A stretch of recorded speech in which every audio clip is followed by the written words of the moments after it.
మనం ఈరోజు ప్రాముఖ్యంగా చూడబోయే అంశం ఏంటంటే యెహోవా సాక్షులు అబద్ధ బోధనలు, లేదా యెహోవా సాక్షులు చెప్పే అబద్ధ బోధలు. యెహోవా సాక్షులు ఎవరు అసలు? వాళ్ళు చేసే అబద్ధ బోధలు ఏంటివి అసలు?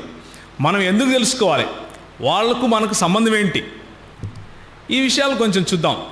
మరి మనం కరెక్ట్గా ఇప్పుడు 5 అవ్వటానికి నా వాచ్లో 10 నిమిషాలు ఉంది. కరెక్ట్గా 6 అవ్వటానికి నా వాచ్లో 10 నిమిషాలు ఉండగా నేను ముగిస్తాను.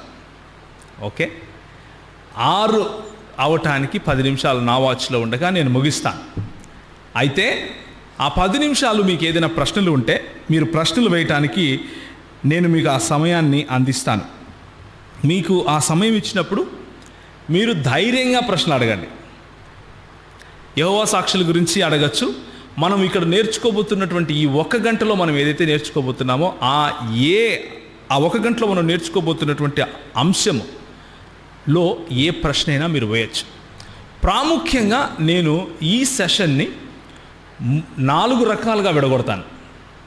ఓకే, మొదటిది యెహోవా సాక్షులు ఎవరు దాన్ని మొదలుపెట్టారు, ఎలా మొదలైంది, ఎక్కడ ఉంది, వాళ్ళ ఆర్గనైజేషన్ ఏంటి అన్న ఉపోద్ఘాతం, ఇంట్రొడక్షన్, లేకపోతే వాళ్ళ హిస్టరీ, వాళ్ళ యొక్క చరిత్ర చెప్తాను మొట్టమొదటిది. రెండవది యెహోవా సాక్షుల యొక్క డాక్ట్రిన్ ఏంటి, వాళ్ళ సిద్ధాంతం ఏంటి అన్నది చెప్తాను. రెండవది యెహోవా సాక్షుల నమ్మకాలు ఏంటి, దేన్ని నమ్ముతారు, దేన్ని నమ్మరు, యెహోవా సాక్షులు యొక్క నమ్మకం మనం ఎందుకు తెలుసుకోవాలి అన్న విషయం కూడా అందులోనే చెప్పే ప్రయత్నం చేస్తాను. రండి బ్రదర్, ముందుకు వచ్చి కూర్చోండి. ఓకే, తరువాత వాళ్ళ నమ్మకాలను, మొదటిది వాళ్ళ హిస్టరీ చెప్తాను, రెండవది వారి నమ్మకాల గురించి చెప్తాను, మూడవది వారి నమ్మకాలను విశ్లేషించే ప్రయత్నం చేద్దాం. We will evaluate their beliefs. వాళ్ళ యొక్క నమ్మకాలను విశ్లేషించిన తర్వాత ఆఖరుగా వాళ్ళు లేవదీసే అబ్జెక్షన్స్, లేకపోతే ప్రశ్నలు కొన్ని ఉంటాయి కదా, కొన్ని అపోహలు ఉంటాయి, కొన్ని అర్థం కాని విషయాలు, వాళ్ళు ఎందుకు తప్పుగా అర్థం చేసుకున్నారు అన్నదానికి సూచనగా కొన్ని ప్రశ్నలు, వాళ్ళు అడిగిన ప్రశ్నలను కొన్ని మీ ముందు చెప్తాను. చెప్పిన తర్వాత దానికి సమాధానాలు చూసుకుంటాం. సో ఈ 4 భాగాలుగా నేను విభజించాను. 1 గంటలో మనం దీన్ని ముగించుకునే ప్రయత్నం చేద్దాం. నేను ఒక వార్నింగ్ ఇస్తున్నాను. ఏంటంటే, గట్టిగా అరిచి ప్రచారం చేశాను అనుకున్నాను ఇక్కడ నుండి మీరు ఎవరు నిద్రపోరు. కానీ యెహోవా సాక్షుల గురించి ప్రచారం చేయడానికి ఏం లేదు. ఓకే, ఇది కేవలము టీచింగ్ సబ్జెక్ట్ లాంటిది. అంటే ఇక్కడ మనము ఒక టీచింగ్ అనే సెషన్లోకి వెళ్ళాలి. సో మీకు నిద్ర వచ్చే అవకాశం ఉంటుంది. దయచేసి కొంచెం ఓకే యాక్టివ్గా ఉండడానికి ప్రయత్నం చేయండి. యాక్టివ్గా ఉండడానికి ప్రయత్నం చేస్తే నిద్ర రాదు. మీకు నిద్ర వచ్చినప్పుడు ఒక సింపుల్ చిట్కా చెప్తాను. ఏంటి అంటే, నన్ను ప్రశ్న అడగడం కోసం ఏదైనా ఒక ప్రశ్న మీరు రాయండి. మీకు నిద్ర వచ్చినప్పుడు నన్ను ప్రశ్న అడగడం కోసం ఒక ప్రశ్న రాయండి. మీకు ఎన్ని ప్రశ్నలు వస్తే అంతమంది నిద్రపోయినట్లు అర్థం. ఓకేనా? Okay, so Charles Taze Russell, C T Russell అనే ఒక వ్యక్తి దాదాపు 1884లో ఆయన 1800 సంవత్సరాలలో ఆయన ఒక మూవ్మెంట్ను స్టార్ట్ చేశాడు. ఆయన ఒక పుస్తకం రాశాడు. ఆ పుస్తకం పేరు ఏంటంటే స్టడీస్ ఇన్ ద స్క్రిప్చర్, లేకపోతే లేఖనాల అధ్యయనం. స్టడీస్ ఇన్ ద స్క్రిప్చర్ అనే ఆ అధ్యయనానికి సంబంధించిన పుస్తకంలో సిటి రసెల్ గారు ఏమని రాశారు అంటే, కొన్ని విషయాలు రాసుకుంటూ వచ్చారు. ఏమని అంటే, యేసు ప్రభువు దేవుడు కాదు, ఆయనను పంపించిన యెహోవా మాత్రమే దేవుడు అంటూ కొన్ని విషయాలు రాసుకుంటూ వచ్చాడు. ఆయన తరువాత జడ్జ్ జోసెఫ్ ఎఫ్ రూథర్ఫోర్డ్, ఈయనను సర్ రూథర్ఫోర్డ్ అని కూడా పిలుస్తారు. జోసెఫ్ రూథర్ఫోర్డ్ గారు, ఆయన అంటే సిటి రసెల్ గారు స్థాపించినటువంటి మూవ్మెంట్ని ఈయన కొనసాగిస్తూ 1921 నుంచి 1941 వరకు వాచ్ టవర్ సొసైటీ, లేకపోతే యెహోవా సాక్షులుగా పిలువబడే ఈ ఆర్గనైజేషన్కి హెడ్గా ఉన్నాడు. ఆయన కాలంలో ఎక్కువ భాగం బోధ, డాక్ట్రిన్ అంటారు, ఎక్కువ భాగం సిద్ధాంత రచన జరిగింది. సిద్ధాంతాలను ప్రచురించే పని జరిగింది. సిద్ధాంతాలను the watch tower tract society అన్నటువంటి పేరుతో వాచ్ టవర్ సొసైటీ అన్న పేరుతో ముద్రించి మ్యాగజైన్లుగా పంపించడం మొదలుపెట్టారు. వాళ్ళు పంపించే మ్యాగజైన్స్ ఎలా ఉంటాయి అంటే, మీరు చూసే ఉంటారు కావలి కోట. ఎంతమంది చూశారు కావలి కోట అనే మ్యాగజైన్స్? చూశారు కదా, రైట్. ఆ కావలి కోట అనేటటువంటి మ్యాగజైన్ పేరుతో యెహోవా సాక్షుల యొక్క ఆలోచన దృక్పథాన్ని, లేకపోతే వాళ్ళ ఆలోచన సరళిని, వాళ్ళ ఆలోచన శైలిని, దేవుని వాక్యమైనటువంటి బైబిల్ గ్రంథాన్ని వాళ్ళు ఏ విధంగా అర్థం చేసుకుంటారు అన్న విషయాన్ని ఆ మ్యాగజైన్ల గుండా పంపించడం మొదలుపెట్టారు. అయితే ఆ మ్యాగజైన్ల గుండా పంపించడం మాత్రమే కాదు, కానీ వాళ్ళంతకు వాళ్ళు ఒక క్రొత్త బైబిల్ అనువాదాన్ని కూడా తీసుకొచ్చారు. దీన్ని ఏమంటారు అంటే NWT అంటారు, లేకపోతే ద న్యూ వరల్డ్ ట్రాన్స్లేషన్ అంటారు. న్యూ వరల్డ్ ట్రాన్స్లేషన్ అనే ఒక బైబిల్ను వాళ్ళంతకు వాళ్ళు తర్జుమా చేసుకుని రస్సలైట్స్గా పిలువబడే వీళ్ళు, రస్సలైట్స్ అని ఎందుకు పిలువబడ్డారు అంటే, చార్ల్స్ డేజ్ రస్సెల్ అనే వ్యక్తి ఈ మూవ్మెంట్ మొదలుపెట్టాడు కాబట్టి రస్సలైట్స్ అని పిలువబడ్డారు. కానీ లేదు మేము రస్సలైట్స్ కాదు, మేము యెహోవా సాక్షులము అని సర్ రూథర్ఫోర్డ్ గారి సమయంలో వాళ్ళంతకు వాళ్ళు ఆ పేరు పెట్టుకుని చాలా దేశాలలో తిరగటం మొదలుపెట్టారు. ఎన్నో పుస్తకాలు, ఆ పుస్తకాలలో ఉన్నటువంటి ఉదాహరణలు నేను చెప్పాను. The studies in the scripture, the deliverance, the harp of God అంటే దేవుని యొక్క బూర, ద హార్ప్ ఆఫ్ గాడ్. ఆ తర్వాత what has religion done for the man kind, మతం మానవులకు ఏం చేసింది. ఇలాంటి పుస్తకాలు ఎన్నో విప్లవాత్మకంగా రాసే ప్రయత్నం చేశారు. ఎందుకు నేను ఆ మాట విప్లవాత్మకంగా అని వాడుతున్నాను అంటే, ఆనాడు కేవలము ఒక పంథాలో ఆలోచించే వారికి, కేవలము దేవుని వాక్యాన్ని ఉన్నట్లుగా తీసుకోవాలి అని నేర్పిస్తున్న సమయంలో, ఒక భిన్నమైన పద్ధతిలో కూడా దేవుని వాక్యాన్ని అర్థం చేసుకోవచ్చు అని చెప్పటానికి ఎవరైనా ముందుకొస్తే అది విప్లవంగానే కనిపిస్తుంది. కాబట్టి ఆ విప్లవం మంచికా చెడుకా అన్న విషయం ముందు చూద్దాం. ఇప్పుడు జరిగిన హిస్టరీని మాత్రమే చూస్తున్నాం. ఆ విధంగా మెల్లిమెల్లిగా ఈ రోజుకు దాదాపు 70 లక్షలకు పైగా ఈ వాచ్ టవర్ సొసైటీలో ప్రజలు వాళ్ళను యెహోవా సాక్షులుగా పిలుచుకుంటున్నారు. 70 లక్షలకు పైగా అన్నది కేవలం ఎవరైతే మెంబర్షిప్ తీసుకున్నారో వాళ్ళ సంఖ్య. ఓకే, ఇది నార్త్ అమెరికా అంటే ఉత్తర అమెరికా ఖండంలో ఉన్నటువంటి సంఖ్య.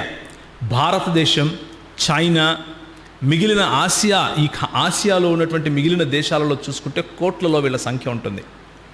ఓకే, సో బైబిల్లో ఉన్నటువంటి దేవుని యొక్క అవగాహన నుంచి తప్పి దేవుని యొక్క అవగాహనను భిన్నంగా ప్రజలకు చెబుతూ మొదలైనటువంటి ఈ మూవ్మెంట్ కోట్ల కొలది ప్రజలుగా మన ముందుకు వస్తూ ఉంది. చాలామంది వీళ్ళని చూసినప్పుడు వీరు క్రైస్తవులే అనుకుంటారు. ఎందుకు అంటే, నువ్వు నేను చదివే బైబిలే చదువుతారు, నువ్వు నేను మాట్లాడే మాటలే మాట్లాడతారు, నీలాగా నాలాగనే ఉంటారు, నీలాగా నాలాగనే వందనాలు చెబుతారు, ప్రైజ్ ది లార్డ్ చెప్తారు, నువ్వు ఏ భాష మాట్లాడితే ఆ భాష వాళ్ళు మాట్లాడతారు. కానీ యేసుప్రభు ఒక మాట అన్నాడు, నాయనా గొర్రెతోళ్ళు కప్పుకున్నా ఎవరొస్తారు? తోడేళ్ళు వస్తారు. వాళ్ళు రాక తప్పదు, వచ్చి తీరతారు. అయితే వారి ఫలములను బట్టి మీరు వారిని తెలుసుకుంటారు అని ప్రభు అన్నాడు మనతో. కాబట్టి ఏదైనా సరే ఒక మూవ్మెంట్ మన ముందుకు వచ్చి దేవుణ్ణి మేము భిన్నంగా అర్థం చేసుకుంటున్నాము, దేవుణ్ణి సరికొత్త కోణంలో మేము అర్థం చేసుకుంటున్నాము అని సార్వత్రిక క్రైస్తవ సంఘం చెప్పే సిద్ధాంతానికి వ్యతిరేకమైన సిద్ధాంతం చెబితే మనం చూడాల్సింది ఏంటంటే వారి ఫలములను చూడాలి. వారి ఫలములను బట్టి మనం వారు క్రైస్తవులా కాదా అని మనం కనుక్కోవచ్చు. ఎందుకు అంటే, జాగ్రత్తగా వినండి, క్రైస్తవుణ్ణి నేను అని చెప్పుకునే ప్రతి ఒక్కడు క్రైస్తవుడు కాదు. క్రైస్తవుణ్ణి నేను అని చెప్పుకునే ప్రతి ఒక్కడు క్రైస్తవుడు కాదు. క్రైస్తవ్యంలో అంటే క్రైస్తవ్యం అన్న ఒక సిస్టమ్, ఒక వ్యవస్థను తీసుకుంటే అందులో భిన్నాభిప్రాయాలు ఉండే అవకాశం ఉంది. ఉదాహరణకు, నేను తెల్లబట్టలే వేసుకుంటాను అని కొంతమంది అనొచ్చు, నేను తెల్లబట్టలతో పాటు సంచి తగిలించుకుంటాను అని కొంతమంది అనొచ్చు, ఇంకొంతమంది నేను మోకాళ్ళలోనే ప్రార్థన చేస్తాను అనొచ్చు, కొంతమంది అవసరం లేదయ్యా నిలబడుకొని ప్రార్థన చేస్తూ కూడా ప్రభు వింటాడు అనొచ్చు. ఇలాంటి మైనర్ ఇష్యూస్ అంటాం వీటిని. మైనర్ అంటే అంతగా పెద్దగా మనము అంటే దాని కారణంగా వీడు క్రైస్తవుడు కాదా అని నిర్ణయించేంత స్థాయి కలిగినటువంటి అంశాలు అవి కాదు. కానీ అలాంటి స్థాయి కలిగిన అంశాలు కొన్ని ఉన్నాయి. కొన్ని అంశాలను బట్టి వీడు క్రైస్తవుడా కాదా అని నిర్ణయించి తీరాలి. ఉదాహరణకు యేసు ప్రభువు యొక్క దైవత్వం, ఆయన దేవుడా కాదా అని అంటే దేవుడు అన్నవాడే క్రైస్తవుడు, దేవుడు అనకపోతే వాడు క్రైస్తవుడు కాదు. దేవుడు ఒకడా 10 మందా అంటే ఒకడే అన్నవాడే క్రైస్తవుడు. మనకు ఎంతమంది దేవుళ్ళు ఉన్నారు చెప్పండి? ద్వితీయోపదేశకాండము 6వ అధ్యాయము 4వ వచనం ఏముంటుంది? ఎవరైనా గట్టి చదువుతారా తెలుగులో? హెబ్రీ భాషలో ఎలా ఉంటుంది అంటే షిమా ఇస్రాయిల్ యాహ్వే ఎలోహిను యాహ్వే ఎఖాద్ అని ఉంటుంది. అంటే ఇస్రాయేలు వినుము, నీ దేవుడైన యెహోవా అద్వితీయుడగు యెహోవా అని ఉంటుంది. అంటే అద్వితీయుడు అన్న పదానికి అర్థం ఏంటి అంటే ఆయనను పోలిన వాడు ఇంకొకడు లేడు అని, ఆయన వంటి వాడు ఇంకొకడు లేడు అని. ఆయన హిందీ భాషలో దీన్ని ఎలా తర్జుమా చేశారు అంటే సున్ ఇస్రాయిల్ యాహ్వే పరమేశ్వర్ తుమ్హారా ఏక్ మాత్ర పరమేశ్వర్ హే అని రాశారు. అంటే ఆయన ఒకానొకడు, ఆయన వంటి వాడు ఇంకొకడు లేడు. రెండవది, యేసు ప్రభు దేవుడు అని నమ్మేవాడు మాత్రమే క్రైస్తవుడు, దేవుడు ఒకడే అని నమ్మేవాడే క్రైస్తవుడు. అయితే ఈ దేవుడు తన్ను తాను తండ్రి కుమార పరిశుద్ధాత్మలుగా ప్రకటించుకున్నాడు. లేకపోతే తన ప్రకాశమైనటువంటి బైబిల్లో తన ప్రత్యక్షత అయినటువంటి బైబిల్ గ్రంథంలో ఈ ఒక దేవుడు తన్ను తాను తండ్రి కుమార పరిశుద్ధాత్మలుగా ప్రకటించుకున్నాడు అని నమ్మేవాడే క్రైస్తవుడు. అలా నమ్మని వాడిని మనం క్రైస్తవుగా పిలవలేము. ఎందుకు పిలవలేమో ముందు చూద్దాం. 3, 4 మన చేతిలో ఉన్నటువంటి 66 పుస్తకాలైనటువంటి ఈ బైబిల్ గ్రంథము సంపూర్ణంగా ఏ చిక్కు లేకుండా, ఏ విరోధము అందులో లేకుండా సంపూర్ణంగా దేవుని వాక్యము అని నమ్మాలి. అలా నమ్మని వాడిని మనం క్రైస్తవుడు అని పిలవటానికి వీల్లేదు. మొన్న ఈ మధ్య కొంతమంది ముస్లింలతో కూడా డిబేట్ చేసే పాస్టర్ ఒక ఆయన ఉన్నాడు. పేరు వద్దులేండి, బాగుండదు చెబితే. ఆయన వచ్చి మా దగ్గర కూర్చొని మాట్లాడుతూ అంతా బాగుందండి, నేను అంతా నమ్ముతాను, కాకపోతే బైబిల్లో ఉన్నటువంటి అక్కడక్కడ కొన్ని పదాలు ఉన్నాయి కదా, అవి దేవుని వాక్యము అని చెప్పలేమండి అన్నాడు. దాని తర్వాత అరగంటకు పంపించేసాం ఆయన్ని. ఎందుకు అంటే బైబిల్లో అక్కడక్కడ దేవుని వాక్యం కాకుండా ఇంకెవరి వాక్యమో ఉంది అని నమ్మేవాడు క్రైస్తవుడు అవ్వటానికి వీల్లేదు. ఎందుకు వీల్లేదో ముందు చెప్తాను. దేవుని వాక్యము, దేవుని ఉనికి, క్రీస్తు మనకు పునాదులు. దేవుని ఉనికి, దేవుని వాక్యము, క్రీస్తు మనకు పునాదులు. వీటిని విడిచిపెడితే వీటిలో మనము ఎంత మాత్రము కూడా అనువంత కూడా కాంప్రమైజ్ అయ్యే క్వశ్చనే లేదు. అందుకనే ఒక భక్తుడు ఈ విధంగా అన్నాడు. ఈయనను సెయింట్ ఆగస్టిన్గా కూడా మీరు గుర్తుపెట్టుకోవచ్చు. 300 AD లేకపోతే క్రీస్తు శకం 300 తర్వాత వచ్చినటువంటి ఈయన అపోస్తలుల యొక్క శిష్యుడుగా ఉన్నటువంటి ఈ ఆగస్టిన్ అనే ఆయన ఒక చక్కటి మాట చెప్పాడు. మన సంఘం గుర్తుపెట్టుకోవాల్సినటువంటి మాట ఏమని అంటే ఇన్ ఎసెన్షియల్స్ యూనిటీ, అంటే అతి ప్రాముఖ్యమైనటువంటి సిద్ధాంతంలో మనం ఐక్యత కలిగి ఉండాలి. ఇన్ నాన్ ఎసెన్షియల్స్ లిబర్టీ, అంటే క్రైస్తవుడా కాదా అని నిర్ణయించటానికి సరిపోనటువంటి విషయాలలో మాత్రం మనం కొంచెం లిబర్టీ ఉండగలం. లిబర్టీ అంటే కొంచెం స్వతంత్రం మనకు ఓకే, పర్వాలేదు. నువ్వు తెల్లబట్టలు వేసుకున్నా క్రైస్తవుడివే, వేసుకోకపోయినా క్రైస్తవుడివే. నువ్వు ఆదివారము చికెన్ తిన్నా క్రైస్తవుడివే, మటన్ తిన్నా క్రైస్తవుడివే. ఇవన్నీ ఏంటివి? నాన్ ఎసెన్షియల్స్ మనకి. But in everything else charity, అంటే మిగిలిన అన్ని విషయాల్లో కూడా ప్రేమ చూపించాలి అన్నాడు. ఎందుకు ఈ మాట నేను చెబుతున్నాను అంటే మనము దేన్నైనా సహించవచ్చు, కానీ మన కోర్ వాల్యూస్, మన కోర్ డాక్ట్రిన్స్, మన సంఘము దేనిపైనైతే నిలబడి ఉందో అందులో మాత్రం ఎటువంటి పరిస్థితుల్లో కూడా కాంప్రమైజ్ అయ్యే క్వశ్చన్ లేనే లేదు. గుర్తుపెట్టుకోవాలి. ముఖ్యంగా చేరొచ్చినటువంటి యవనస్తులు, మనకున్నటువంటి కోర్ బిలీఫ్స్, దేవుని ఉనికి, సంపూర్ణంగా దేవుని గ్రంథమైనటువంటి బైబిల్, దేవుని చేత ప్రేరేపించబడినటువంటి దేవుని వాక్యము, యేసు ప్రభువు దేవుడు. ఆయన కన్య మరియకు జన్మించాడు. ఆయన సిలువపై మరణించాడు. 3వ దినం ఆయన తిరిగి లేచాడు. మన రక్షణకు కారణము ఆయన ఎవరు? యేసు ప్రభువు యొక్క సిలువ మరణము, పునరుత్థానము మరియు తిరిగి రావడమే. మనకు రక్షణ ఉచితముగా కృపచేతనే దొరికింది, కానీ మనం సంపాదించుకున్నది కాదు. సంఘము అన్నది ఆయన యొక్క రక్షణ కార్యానికి చిహ్నమై ఉంది. ఆయన సశరీరుడిగా తిరిగి లేచాడు. ఇవన్నీ కూడా మనకు కోర్ డాక్ట్రిన్స్. వీటిలో ఏ ఒక్క దాంట్లో కూడా మనము కాంప్రమైజ్ అయ్యే క్వశ్చన్ లేదు. ఇది గుర్తుపెట్టుకోవాలి. So let's continue. యెహోవా సాక్షులు ఈ బైబిల్ గురించి ఏమంటారు అన్న విషయం నేను మీకు చెప్తాను. Now we are coming to the second part. 2వ భాగానికి వస్తున్నాం. 4 భాగాలు చేశాను. మొట్టమొదటిది వాళ్ళ హిస్టరీ చెప్పేశాను ఆల్రెడీ. రెండవది వారి యొక్క నమ్మకాలు. బైబిల్ పట్ల వాళ్ళ నమ్మకం ఏమిటి అంటే, బైబిల్ దేవుని వాక్యమే, కానీ ఈరోజు మన చేతిలో ఉన్నటువంటి అన్ని ట్రాన్స్లేషన్స్ కూడా, అన్ని తర్జుమాలు కూడా చెడిపోయాయి, లేకపోతే భ్రష్టు పడ్డాయి, అందులో సంపూర్ణ సత్యం లేదు అని నమ్ముతారు. కాబట్టి కేవలము న్యూ వరల్డ్ ట్రాన్స్లేషన్ NWT మాత్రమే దేవుని వాక్యము అని చెప్పుకుంటూ వస్తారు.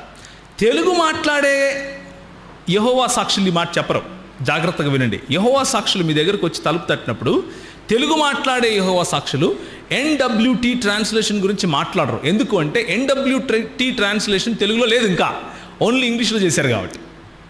ఓకే, వీళ్ళకి తెలుసు ఏ చెట్టుకు ఎంత గాలి వస్తుంది, ఏ వాన పడితే ఏ గొడుగు పట్టుకోవాలో తెలుసు వాళ్ళకి. తెలుగులో మీరు మాట్లాడితే వాళ్ళు తెలుగు బైబిలే తీసుకుంటారు, మీరు చదివే బైబిలే తీసుకుంటారు. ఓకే, సో దేవుని వాక్యం పట్ల వాళ్ళకు ఉన్నటువంటి అవగాహన ఏంటి అంటే, మీ చేతిలో ఉన్నటువంటి బైబిల్ గ్రంథము భ్రష్టత్వానికి లోనయ్యింది, చెడిపోయింది, దాన్ని సక్రమంగా తర్జుమా చేసింది మాత్రం NWT మాత్రమే, లేకపోతే న్యూ వరల్డ్ ట్రాన్స్లేషన్ మాత్రమే. మొట్టమొదటిది. 2, let us talk about their belief about God. దేవుని గురించినటువంటి వాళ్ళ యొక్క నమ్మకాన్ని ఒకసారి నేను చెప్తాను. వారి ఉద్దేశంలో దేవుడు ఒంటరివాడు, ఒక్కడు. వారి ఉద్దేశంలో దేవుడు ఒంటరివాడు లేక ఒక్కడు. యెహోవా మాత్రమే దేవుడు. యెహోవా కుమారునిగా వచ్చినటువంటి యేసు ప్రభువు దేవుడు కాదు. ఇప్పుడు జాగ్రత్తగా వినాలి.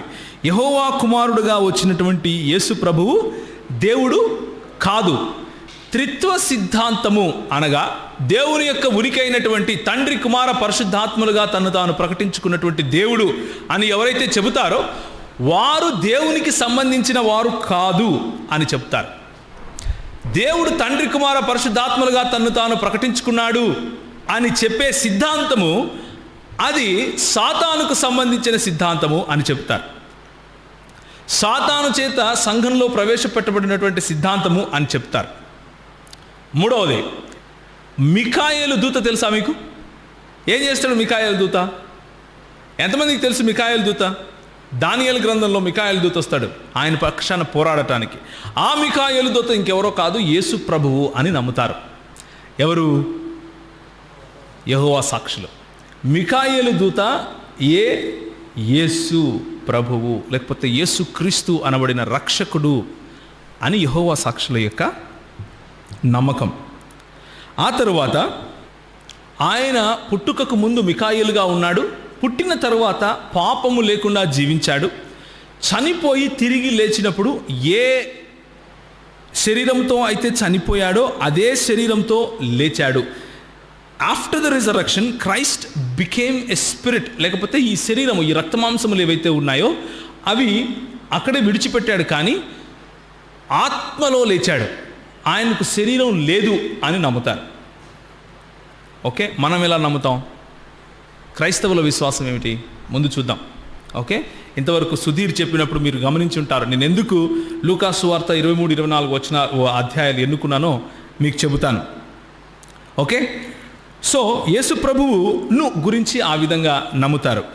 బిలీఫ్స్ అబౌట్ హ్యూమన్ బీయింగ్స్, మానవుల గురించి వాళ్ళకు ఉన్నటువంటి నమ్మకాలు చూడండి. ఇంతవరకు ఏమేమి నమ్మకాలు చూసాం?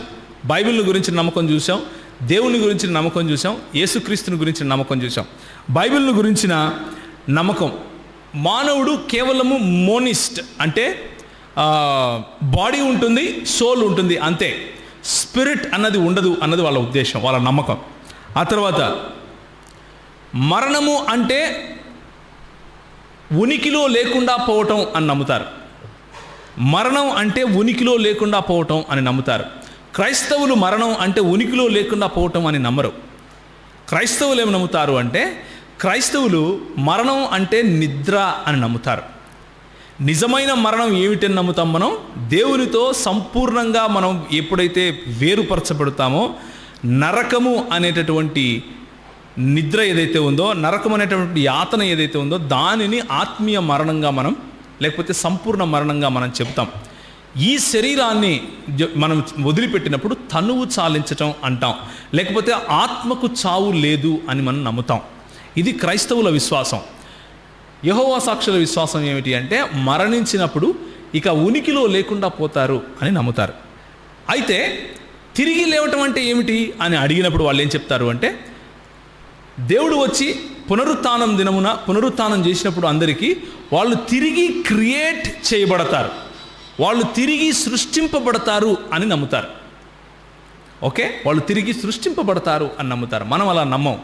మనము పరదైసులో చనిపోయిన తర్వాత పరదైసులో తిరిగి యేసు ప్రభు యొక్క రాకడ వరకు ఒక నిద్రావస్థలో ఉంటామని, ఆయన తిరిగి వచ్చి లేపుకున్నప్పుడు మహిమ శరీరాన్ని కలిగి తిరిగి లేస్తామని పౌలు మనకు బోధిస్తున్నాడు. వాళ్ళ రక్షణను గురించినటువంటి నమ్మకాలు ఏంటి? What are their beliefs about salvation? రక్షణను గురించినటువంటి వాళ్ళ నమ్మకాలు.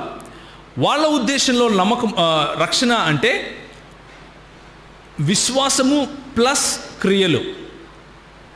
విశ్వసించాలి, అదేవిధంగా పని చేయాలి, అప్పుడే రక్షణ వస్తుంది. క్రైస్తవ విశ్వాసం ఏమిటి అంటే, కేవలము కృపచేత విశ్వాసము మూలంగా మనం రక్షింపబడతాం. మనం ఎన్ని నీతి క్రియలు చేసినా కానీ మన రక్షణకు అర్హులము కాదు అన్న విషయము దేవుని వాక్యమైనటువంటి బైబిల్ చెబుతుంది. నా సంఘము అన్నదాని పట్ల ఉన్నటువంటి వాళ్ళ నమ్మకం ఏమిటి?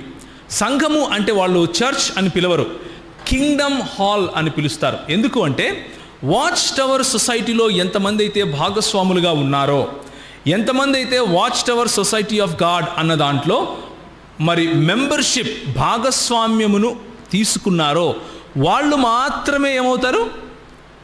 సంఘము కిందికి లెక్క. వారు మాత్రమే ఎత్తబడతారు. మిగిలిన వాళ్ళందరూ కూడా అన్యులు, క్రైస్తవులు కాదు, ఎవరు కాదు, అన్యులు. వాళ్ళు నరకానికి వెళ్తారు. ఇంకొక మాట, నరకం అంటే గుర్తొచ్చింది. వీళ్ళ ఉద్దేశంలో నరకం అన్నది లేనేలేదు. There is no hell in the doctrine of Jehovah's Witnesses. వీళ్లకు నరకము అన్నది లేదు. నరకము అన్నది వాళ్ళ ఉద్దేశంలో, దేవుడు ప్రేమామయుడైతే ఏ విధంగా నరకం ఉంటుంది? ఉండదు. సో చనిపోయిన వాళ్ళు ఎవరైతే వాచ్ టవర్ సొసైటీలో భాగస్వాములో, వాళ్ళు మాత్రమే తిరిగి లేస్తారు, వారికి నిత్య జీవం ఉంటుంది, అంతే. మిగిలిన వాళ్ళు ఉనికిలో లేకుండా పోతారు, అంతే. వాళ్ళకు నరకంలో యాతన అలాంటివి ఏమీ ఉండవు అని వాళ్ళ నమ్మకం. వాళ్ళు ఆ విధంగా బోధిస్తారు. ఎవరైతే అనాయింటెడ్ క్లాస్ అంటే మరి ఉన్నటువంటి సంఘస్థులలో కొంతమందిని ఎన్నుకుంటారు. కొంతమందిని ఎన్నుకుంటే వాళ్ళు మాత్రమే బల్లలో పాలు పొందుతారు. వాళ్ళు మాత్రమే 1,44,000 మంది తెలుసా మీకు పరలోక రాజ్యంలో వెళతారు అని, వాళ్ళు వీళ్ళే అని వీళ్ళు నమ్ముతారు. 1,44,000 మంది ఎవరైతే ప్రకటన గ్రంథంలో మరి పరిశుద్ధులుగా పరలోక రాజ్యంలో ప్రవేశిస్తారు అని దేవుని వాక్యం చెబుతుందో, వాళ్ళెవరో కాదు, వీళ్ళే అని నమ్ముతారు. యెహోవా సాక్షులు అనుసరించే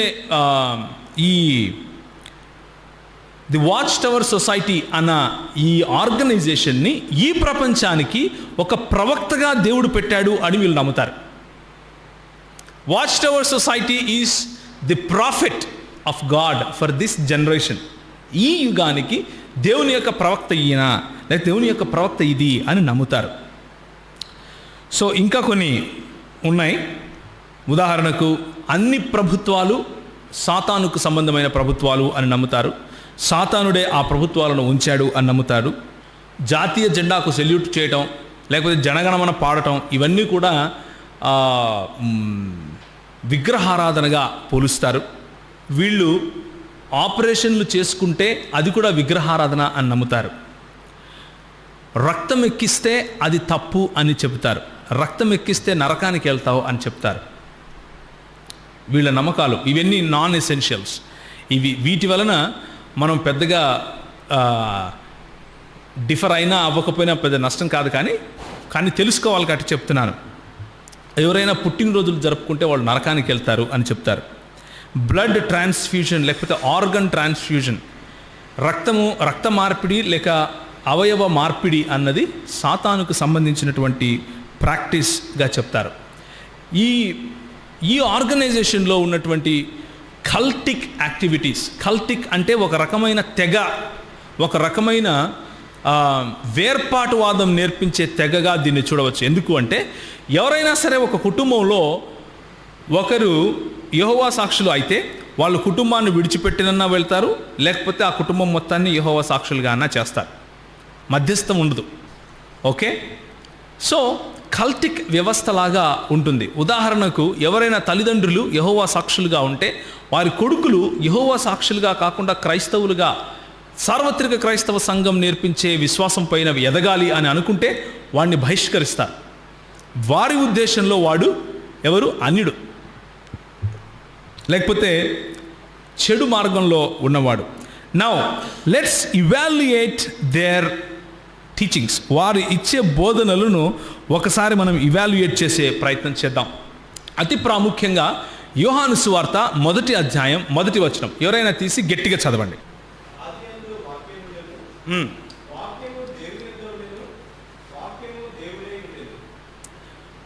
ఆదియందు వాక్యముండెను, వాక్యము దేవుని యొద్ద ఉండెను, వాక్యము దేవుడై ఉండెను. రైట్. ఇప్పుడు లూకాసు వార్త 23వ అధ్యాయం 43వ వచనం. లూకాసు వార్త 23. ఇంతవరకు సుధీర్ ఏదైతే చదివాడో లేకపోతే ఏదైతే ఇక్కడ నుంచి చెప్పాడో ఆ లూకాసు వార్త 23వ అధ్యాయం 43వ వచనం చదవాలి. ఎవరైనా చదువుతారు గట్టిగా?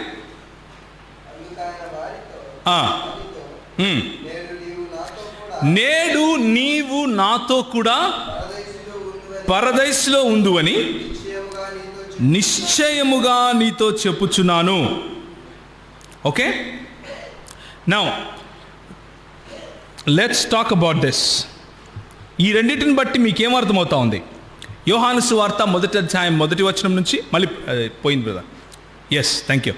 యోహాను సువార్త 1వ అధ్యాయం 1వ వచనంలో ఆదియందు వాక్యముండెను, వాక్యము దేవుని యొద్ద ఉండెను, వాక్యము.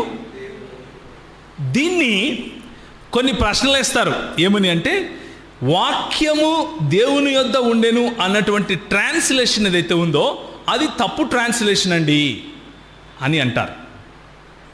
అంటే కైలోగాస్ ఎన్ హొథియాస్ అని హిబ్రూ భాషలో ఉన్నటువంటి కన్స్ట్రక్షన్. ఏ వాక్యం అయితే అక్కడ ఉండెనో అది దేవుడై ఉండెను అని చెప్పే ఈ మాట, దానికి ముందు పక్క ఉండవలసినటువంటి డెఫినిట్ ఆర్టికల్ ది అని అంటాం కదా ఇంగ్లీష్లో, ది గాడ్, అలాంటిది లేదు. కాబట్టి ఇది ఏ గాడ్గా మనం చేయాలి అని అంటారు. అంటే వాక్యము ఒకానొక దేవుడై ఉండెను అని చెప్పాలి అంటారు. దేవునిలో బహుళత్వం అన్నది ఒప్పుకోలేక, దేవునిలో బహుళత్వం అన్నది అర్థం చేసుకోలేక, దేవునిలో బహుళత్వం ఉంది అన్నటువంటి సరళమైనటువంటి ఈ కాన్సెప్ట్ను అర్థం చేసుకోలేక వీళ్ళు ఏం ప్రయత్నం చేస్తారు అంటే దేవుడు ఒక్కడే, అది యెహోవా మాత్రమే అని చెబుతూనే అదే వాక్యము యేసు ప్రభువును దేవునిగా చెబుతూ ఉంటే యోహాను సువార్త 1వ అధ్యాయం 1వ వచనంలో ఆ యోహాను సువార్త 1వ అధ్యాయం 1వ వచనము తప్పుగా ట్రాన్స్లేట్ అయ్యింది అని చెప్తారు. కానీ గ్రీకు పదము ఈ రోజుకు కూడా అలాగే ఉంది. యేసు ప్రభువు వారి తరువాత దాదాపు 150 సంవత్సరాలలో మొత్తం బైబిల్ మొత్తం తయారైపోయింది. ఆ బైబిల్ మొత్తం కూడా గ్రీకు భాషలో రాయబడి ఉంది. నూతన నిబంధన గ్రంథం ఈ రోజుకు మన దగ్గర దాదాపు 25,000 హ్యాండ్ రిటన్ కాపీస్, అంటే మాన్యుస్క్రిప్ట్స్, చేత్తో రాయబడినటువంటి కాపీస్ ఈ రోజు కూడా మన దగ్గర భద్రంగా ఉన్నాయి. ఎక్కడ కూడా ఏ లాటిన్ వల్గేట్ కానీ, ఏ గ్రీక్ వల్గేట్ కానీ, అక్కడి నుంచి తీసుకున్న సిరియన్ ట్రాన్స్లేషన్స్ కానీ, దాని తర్వాత తీసుకున్నటువంటి ఇథియోపియన్ ట్రాన్స్లేషన్స్ కానీ, ఆ తర్వాత వచ్చినటువంటి కాప్టిక్ ట్రాన్స్లేషన్స్ కానీ. కాప్టిక్ ట్రాన్స్లేషన్స్ అంటే ఇప్పుడు ఐగుప్తు దేశం, ఈజిప్ట్, ఎక్కడ కూడా ఎవరు కూడా ఒక దేవుడు అని చేయలేదు. ఆదియందు వాక్యం ఉండెను, వాక్యము దేవుని యొద్ద ఉండెను, వాక్యము ఒకానొక దేవుడై ఉండెను అని రాయలేదు. వాక్యము దేవుడై ఉండెను అనే రాశారు. ఎందుకు అలా రాశారు అంటే అదే సరైన భాష. ఇది ఎలా ఉంది అంటే దేవుడు అన్నదానికి వివరణ ఇచ్చి 2 ఎగ్జాంపుల్స్ ఇవ్వండి అన్నట్లుంది. ఇవ్వగలుగుతారా? ఎక్స్ప్లెయిన్ లేకపోతే define God and give 2 examples. Can you give 2 examples to God within the framework of Bible? బైబిల్కు ఉన్నటువంటి ఆ నేపథ్యంలో దేవునికి 2 ఉదాహరణలు ఇవ్వగలమా? ఇవ్వలేము. ఎందుకు? ద్వితీయోపదేశకాండం 6వ అధ్యాయం 4వ వచనం ఏం చెప్తుంది? ఇశ్రాయేలు వినుము, నీ దేవుడైన యెహోవా అద్వితీయుడగు యెహోవా, యెహోవా మాత్రమే దేవుడు. అందులో ఏ డౌట్ లేదు. అయితే మా అవగాహన లేని వాళ్ళు ఏమనుకుంటారు అంటే యెహోవా అనగానే తండ్రి మాత్రమే అనుకుంటారు. అది సమస్య అక్కడ వచ్చింది. యెహోవా అన్న పదము మాట్లాడంగానే తండ్రి మాత్రమే అనుకుంటారు. అయితే యెహోవా అన్న పదము తండ్రికి వాడారు, కుమారునికి వాడారు, పరిశుద్ధాత్మకు కూడా వాడారు అన్న విషయాన్ని మనం గుర్తు చేసుకోవాలి. ఎందుకు అంటే ఒకసారి నాతో పాటు ఆదికాండంలోకి వెళ్దాం. ఆదికాండము 16వ అధ్యాయం. మొట్టమొదటిసారిగా దేవుడు హాగరుకు ప్రత్యక్షమైనటువంటి సమయం అది. దేవుడు హాగరుకు ప్రత్యక్షమైనప్పుడు ఆయన ఎలా ప్రత్యక్షమవుతాడు అంటే దేవుని దూతగా, యెహోవా దూతగా ప్రత్యక్షమవుతాడు. హాగరు ఆగు అని ఒక నీటి బుగ్గ వద్ద ఆమెను ఆపి ఆమెతో మాట్లాడిన తర్వాత, నువ్వు వెళ్ళు, తిరిగి నీ సారా దగ్గరికి వెళ్ళు, నువ్వు పారిపోతున్నావు కదా ఇక్కడ నుంచి, తిరిగి అక్కడికే వెళ్ళు, నేను నిన్ను ఆశీర్వదిస్తాను, నేను నీకు బిడ్డనిస్తాను అని చెప్పి ఆశీర్వదించి పంపించిన తర్వాత హాగరు ఆ ప్రత్యక్షతను చూసి ఏమంటుందో తెలుసా? ఒకసారి చదవండి. యోహాను ఆదికాండము 16వ అధ్యాయము చదవండి. చూచుచున్న దేవుడవు నీవే అని అన్న పేరు తనతో మాట్లాడిన యెహోవాకు పెట్టెను. కానీ కనిపించింది ఎవరు? మాట్లాడింది ఎవరు? యెహోవా దూత. కానీ ఈమె అర్థం చేసుకుంది ఎవరు కనిపించి ఎవరు మాట్లాడారని, యెహోవా మాట్లాడాడు అని అర్థం చేసుకుంది. ఇదే మాట తిరిగి మరి అబ్రహాము జీవితంలో కూడా జరుగుతుంది. అబ్రహాము మరి 19వ అధ్యాయం కనుక వెళితే, నేను లోతు ఉన్నటువంటి సొదొమ గొమొరాలను నేను నాశనం చేస్తున్నాను, ఆ మాట నీకు చెప్పకుండా ఉంటానా అబ్రహాము?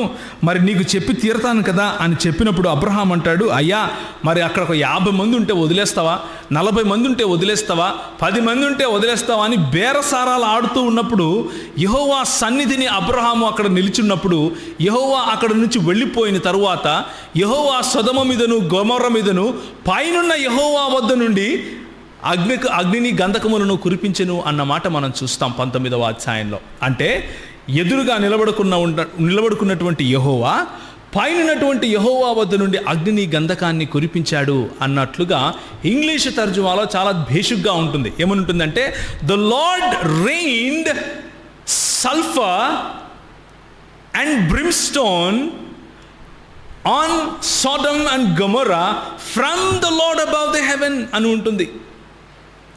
పరలోకమందున్నటువంటి ప్రభువు వద్ద నుండి, లేదా పరలోకమందున్నటువంటి యెహోవా వద్ద నుండి అగ్నిని గంధకాన్ని కురిపించాడు అన్నమాట ఉంటుంది.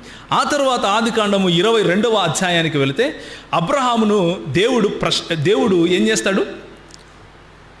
He tests him. ఆయనకు ఒక పరీక్ష పెడతాడు. పరీక్ష పెట్టి, నేను నీకు కానుకగా ఇచ్చినటువంటి ఇస్సాకును తీసుకుని వెళ్ళి బలి ఇవ్వు అంటాడు. బలి ఇవ్వు అంటే సరే ప్రభువా అని చెప్పి బయలుదేరి వెళ్తూ ఉంటాడు. బయలుదేరి వెళ్తూ ఉంటే అక్కడ సేవకులు అడుగుతారు, అయ్యగారు ఎక్కడికి వెళ్తున్నారయ్యా, మరి సమయం మరి ఎక్కడికి వెళ్తున్నారు, పై కొండకి వెళ్తున్నారు అంటే, అవును నేను నా కుమారుడు వెళ్ళి బలి అర్పించి తిరిగి వస్తాము అంటాడు. విశ్వాసంతో చెబుతాడు, ఏమని? నేను నా కుమారుడు వెళ్తున్నాము, మేమిద్దరం తిరిగి వస్తాం మళ్ళీ అని. ఎందుకు?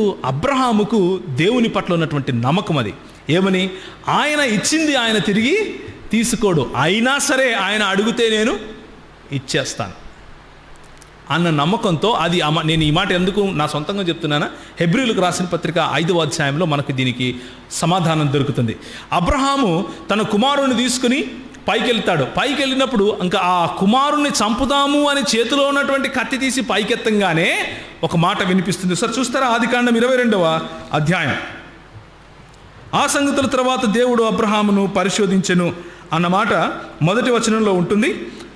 ఆ తర్వాత 12వ వచనం చూస్తే, అప్పుడు ఆయన, ఆ చిన్నవాని మీద చేయి వేయకము, అతనిని ఏమీ చేయకము, నీకు ఒక్కడై ఉన్న నీ కుమారుణ్ణి నాకియ వెనుదీయలేదు గనుక నీవు దేవునికి భయపడుచున్నావని నేను నమ్ముతున్నాను అంటాడు. ఇక్కడ మాట్లాడేది ఎవరో తెలుసా?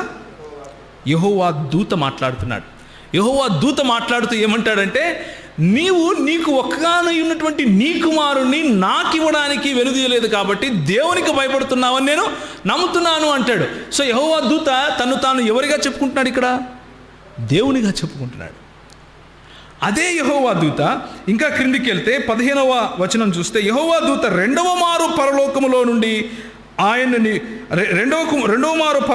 అబ్రహామును పిలిచి, నీకు ఒక్కడై ఉన్న నీ కుమారుణ్ణి వెనుతీయక ఈ కార్యము చేసినందున నేను నిన్ను ఆశీర్వదిస్తాను. ఆశీర్వదించింది ఎవరు? నిజానికి అబ్రహామును 12వ అధ్యాయంలో పిలిచింది ఎవరు?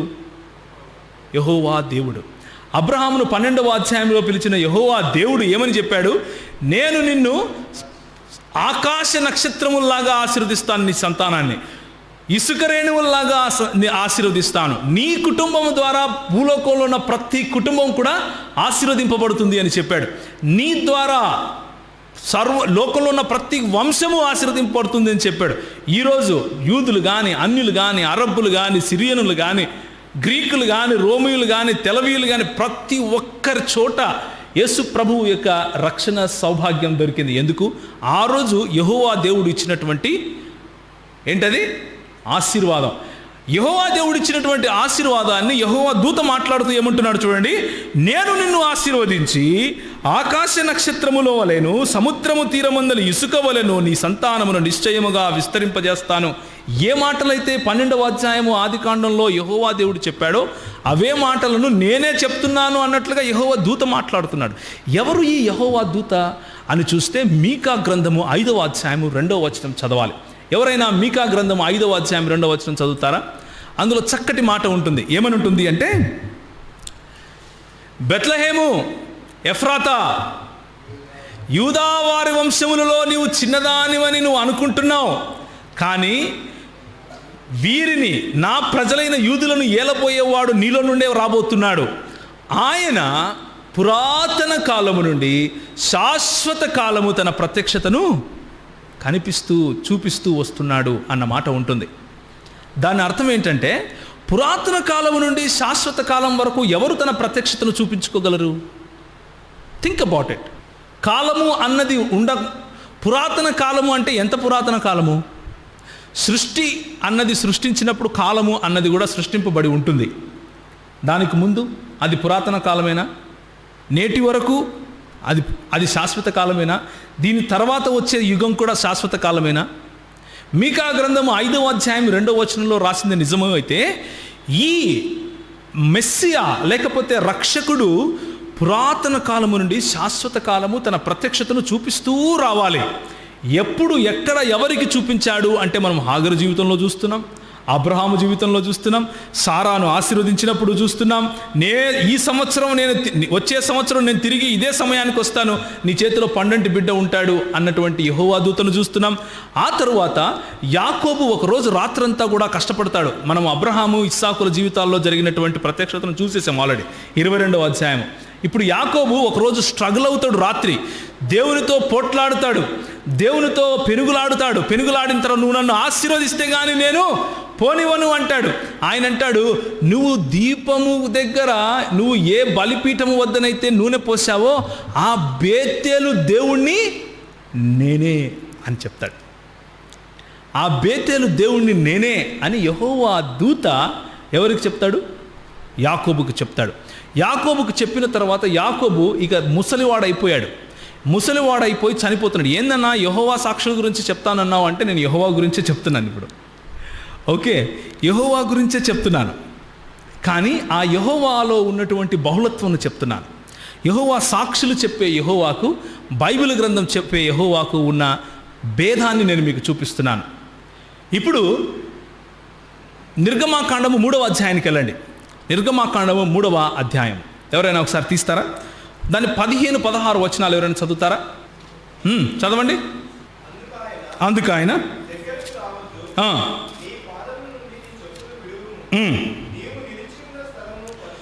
నీవు నిలిచియున్న స్థలము పరిశుద్ధ ప్రదేశము, నేను నీ తండ్రి దేవుడను, అబ్రహాము దేవుడను, ఇస్సాకు దేవుడను, యాకోబు దేవుడను అని చెప్తున్నారు. ఎవరు చెప్తున్నారు ఇక్కడ? నేను అని ఎవరు చెప్పుకుంటారు ఇక్కడ? యెహోవా కాకుండా నువ్వు చెప్తావా నేను యెహోవా దేవుడిని? చెప్పవు. నేను చెప్పుకోలేను. యెహోవా దేవుడే చెప్పుండాలి. ఏమని చెప్పుండాలి? నేను అబ్రహాము దేవుడిని, నేను ఇస్సాకు దేవుడిని, నేను యాకోబు దేవుడిని అని చెప్పుండాలి. యాకోబు దేవుడు, అబ్రహాము దేవుడు ఎవరు అని చూస్తే, అబ్రహాము ఎవరికైతే బలి ఇవ్వాలని తన కుమారుడైనటువంటి ఇస్సాకును తీసుకెళ్లాడో, యెహోవా దూతగా తన్ను తాను ప్రత్యక్షపరుచుకున్నటువంటి యెహోవా గురించి మాట్లాడుకుంటున్నాం. ఆయన నువ్వు నాకు నీ కుమారుని ఇవ్వటానికి వెనుదీయలేదు కాబట్టి నేను నిన్ను ఆశీర్వదిస్తానంటున్నాడు. నేను నిన్ను ఆకాశ నక్షత్రాలుగా చేస్తానంటున్నాడు. నేను నిన్ను ఇసుకరేణువుల వలె వర్ధిల్ల చేస్తాను అంటున్నాడు. అదే అబ్రహాము, ఇస్సాకుల తర్వాత యాకోబు గురించి మాట్లాడుకుంటున్నాం. ఇప్పుడు కనెక్షన్ వచ్చిందా? రైట్. ఇక్కడ 3వ అధ్యాయము ఎక్సడస్ లేకపోతే నిర్గమాకాండం గురించి ఎందుకు చూస్తున్నాము అంటే, దేవుడు తనకు తాను ఒక ఆధార్ కార్డు చూపిస్తున్నాడు. మనం వెళ్ళామనుకోండి, నేను ప్రవీణ్ అన్నాను అనుకోండి, అరే నువ్వు ప్రవీణ్ బాగానే ఉంది, ఏంటి నీ గుర్తింపు అంటే, నేను నా పాస్పోర్ట్ కానీ ఆధార్ కార్డు కానీ లైసెన్స్ కానీ చూపించాలి. ఫలానా వ్యక్తి కొడుకుని, ఫలానా ఊరికి చెందినవాడిని, ఫలానా అడ్రస్లో ఉంటాను అని చెప్పినట్లుగానే యెహోవా దేవుడు తాను ఒక ఆధార్ కార్డు చూపిస్తున్నాడు మనకి. ఏమని? ఒరే బాబు, నీ తండ్రి అయిన అబ్రహాము దేవుణ్ణి నేనే, నీ తండ్రి అయిన ఇస్సాకు దేవుణ్ణి నేనే, నీ తండ్రి అయిన యాకోబు దేవుణ్ణి నేనే అంటూ ఎవరికి చెప్తున్నాడో తెలుసా? మోషేకి చెప్తున్నాడు. మోషే అడుగుతున్నాడు, నన్ను పంపిస్తున్నావు బాగానే ఉంది, వాళ్ళు అడుగుతారు ఎవరు పంపిస్తే వచ్చావని నేనేం చెప్పాలి సమాధానం? ఎవరు నువ్వు అన్నందుకు సమాధానం చెప్తున్నాడు. అయితే ఈ సంఘటన జరగటానికి ముందు ఒక విషయం జరిగింది. ఏం జరిగింది అంటే, ఆయన అలా చూస్తున్నాడు, ఒక పొద మండుతూ ఉంది కానీ పొద మాత్రం కాలిపోవట్లేదు. పొద పైన అగ్ని ఉంది కానీ పొద కాలిపోవటం లేదు. చూద్దాం ఏమైందో అంటూ అక్కడికి అడుగులు వేయని ఆరంభించాడు అటువైపు. ఇప్పుడు చూడండి 3వ అధ్యాయం 2వ వచనం. యెహోవా కదా ఇప్పుడు, కానీ ప్రత్యక్షమైంది ఎవరు? యెహోవా దూత. యెహోవా దూత అతనికి ప్రత్యక్షమాయను. అతడు చూచినప్పుడు అగ్ని వలన ఆ పొద మండుచుండెను కానీ పొద కాలిపోలేదు. అప్పుడు మోషే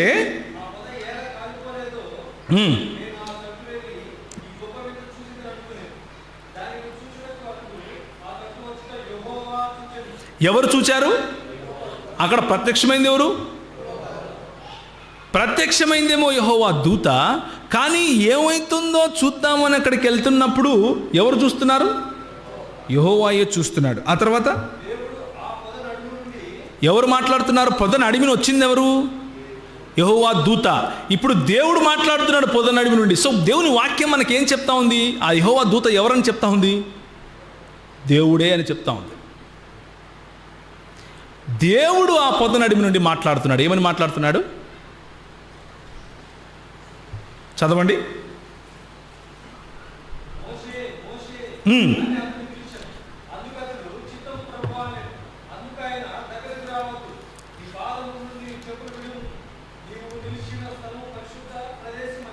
సో ఇప్పుడు డాట్స్ కనెక్ట్ అవుతున్నాయి కదా.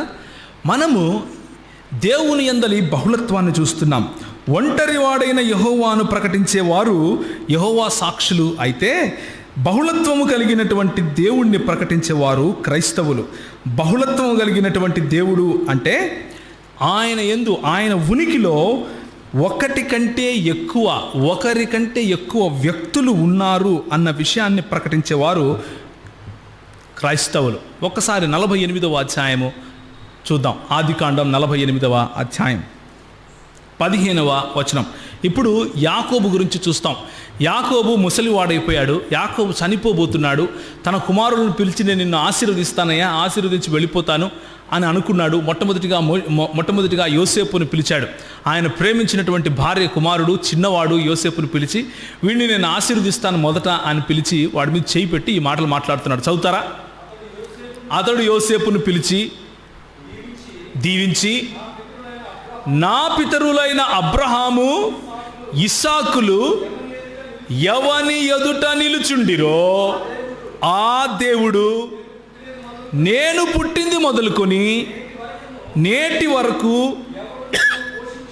ఎవడు నన్ను పోషించాడో ఆ దేవుడు, అనగా సమస్తమైన కీడులో నుండి నన్ను తప్పించిన దూత ఈ పిల్లలను ఆశీర్వదించాలి. ఇప్పుడు ఆగండి ఒక్క నిమిషం. యెహోవా సాక్షులు ప్రకటించే యెహోవా ఏనాడు మానవుడిగాను, ఏనాడు దూతగాను, ఏనాడు వాయువుగాను, ఏనాడు ఈ సృష్టిలోకి రాలేదు అని వాళ్ళే చెప్తారు. కానీ బైబిల్ గ్రంథము ప్రకటించే యెహోవా ఎలాంటి యెహోవా? ఏమని చదివాం మనం? నా పితరులైన అబ్రహాము ఇస్సాకులు ఏ దేవుని ఎదుటైతే నిలబడ్డారో, నేను పుట్టింది మొదలుకొని నన్ను ఏ దేవుడైతే కాపాడుకుంటూ వచ్చాడో, అంటే ఆ ప్రవీణ్ అని చెప్పిన, అంటే హైదరాబాద్లో ఫలానా చోటు ఉంటాడు చూసారా, వాడి గురించి మాట్లాడుతున్నాను అని మీరు ఏ విధంగా అయితే గుర్తింపు కార్డు చూపిస్తారో, ఆ గుర్తింపు కార్డు ఇప్పుడు ఎవరు చూపిస్తున్నారు? యాకోబు చూపిస్తున్నాడు. ఏమని చూపిస్తున్నాడు? అనగా సమస్త కీడులలో నుండి నన్ను కాపాడిన దూత. మన పితరులైన అబ్రహాము, ఇస్సాకు, యాకోబులు ఎవరిని యెహోవా దేవునిగా అంగీకరించారు అంటే వారికి తన్ను తాను ప్రత్యక్షపరచుకున్నటువంటి యెహోవా దూతను, ఆ దూతను పంపించినటువంటి యెహోవాను, తరువాత ఆయన యొక్క ఆత్మగా వారి జీవితాలలో కార్యం చేసినటువంటి యెహోవా ఆత్మను వారు దేవునిగానే పిలిచారు. ఆయన ఎందున్న బహుళత్వము, లేకపోతే ఆయన ఎందున్నటువంటి ప్లూరాలిటీ స్పష్టంగా తెలిసిపోతుంది. మనం రాకెట్ సైన్స్ చదువుకోవాల్సిన అవసరం లేదు ఇది తెలుసుకోవటానికి, చాలా స్పష్టంగా తెలిసిపోతూ ఉంది. కాబట్టి ఒకసారి యెషయా గ్రంథముకు వెళ్ళి నెక్స్ట్ పాయింట్కి వెళ్దాం. అంటే దేవుని గురించిన ఉనికి, యెహోవా సాక్షులు చెప్పే, వాళ్ళు చేసే బోధకు, క్రైస్తవులైనటువంటి వారు చేసే బైబిల్లో నుంచి చేసే బోధకు ఉన్న డిఫరెన్స్, తారతమ్యం లేకపోతే భేదాన్ని నేను మీకు చూపిస్తున్నాను. వారు ఒంటరి దేవుణ్ణి ప్రకటిస్తూ ఉంటే మనము ఏ దేవుణ్ణి ప్రకటిస్తున్నాం? బహుళత్వం కలిగినటువంటి దేవుణ్ణి ప్రకటిస్తున్నాం. వారి దేవుడు ఒంటరివాడు. అయితే మన బైబిల్లో నుంచే మనము నమ్మని సిద్ధాంతాలను చూపించే ప్రయత్నం చేస్తున్నారు. కానీ మనము బైబిల్లో నుంచి ఉన్నది ఉన్నట్లుగా నేర్చుకునే ప్రయత్నం చేస్తున్నాం. యెషయా గ్రంథం 48వ అధ్యాయం. యెషయా గ్రంథం 48వ అధ్యాయం 12 నుంచి 16 వరకు చదవాలి. నేను పిలిచిన ఇశ్రాయేలు, నేనే ఆయనను. జాగ్రత్తగా వినాలి ఈ మాట. ఇది మనము నమ్మే దేవుని యొక్క ప్లూరాలిటీ, దేవునిలో ఉన్నటువంటి బహుళత్వాన్ని వివరించే ఒకానొక చాలా స్పష్టమైన పాత నిబంధన గ్రంథంలో ఉన్నటువంటి స్పష్టత. చదవండి. నేనే ఆయనను, నేనే మొదటివాణ్ణి, నేనే కడపటివాణ్ణి. ఈ మాట యెహోవా తప్ప ఇంకెవరైనా చెప్పగలుగుతారా? నేను మొదటివాణ్ణి, కడపటివాణ్ణి అని ఎవరు చెప్పడానికి వీలు లేదు. ఓకే. నా హస్తము భూమికి పునాదులు వేసింది, నా కుడి చేయి ఆకాశ వైశాల్యాలను వ్యాపింపజేసింది. అంటే నేను సృష్టికర్తను అని చెప్తున్నాడు. అంతేనా? నేను సృష్టికర్తను అని చెప్పుకోగలిగింది యెహోవా తప్ప ఇంకెవరైనా ఉంటారా? ఉండరు. ఓకే. నేను వాటిని పిలువగా ఒకటి తప్పకుండా అవన్నీ నిలుస్తాయి. 15వ వచనం. నేనే ఆజ్ఞ ఇచ్చువాడను, నేనే అతనిని పిలిచి తిని, నేనే అతన్ని రప్పించి తిని, అతని మార్గము త్యజరులను నా యొద్దకు రండి, ఈ మాటను ఆలకించుండి. ఆది నుండి నేను రహస్యముగా మాట్లాడిన వాడను కాను. అది అంటే ఏది? ఆ ఆది అనేది పుట్టినది మొదలుకొని నేను అక్కడ ఉన్నవాణ్ణి. ఇప్పుడు ప్రభువగు యెహోవాయు ఆయన ఆత్మయు నన్ను పంపెను. సో మాట్లాడుతున్నది ఎవరు? యెహోవా. ఎందుకు ఆయన యెహోవా? ఆయనే చెప్పుకుంటున్నాడు కాబట్టి, నేనే సృష్టికర్తను, నేనే సృష్టించాను, నా దక్షిణ హస్తము సృష్టికి పునాదులు వేసింది, నేనే వాటికి ఎల్లలు తీర్చాను, నేను ఆది అనేది పుట్టక ముందు నుంచి కూడా అక్కడ ఉన్నవాణ్ణి. అంటే నేను టైం, స్పేస్ అండ్ మ్యాటర్కు బయట ఉంటాను.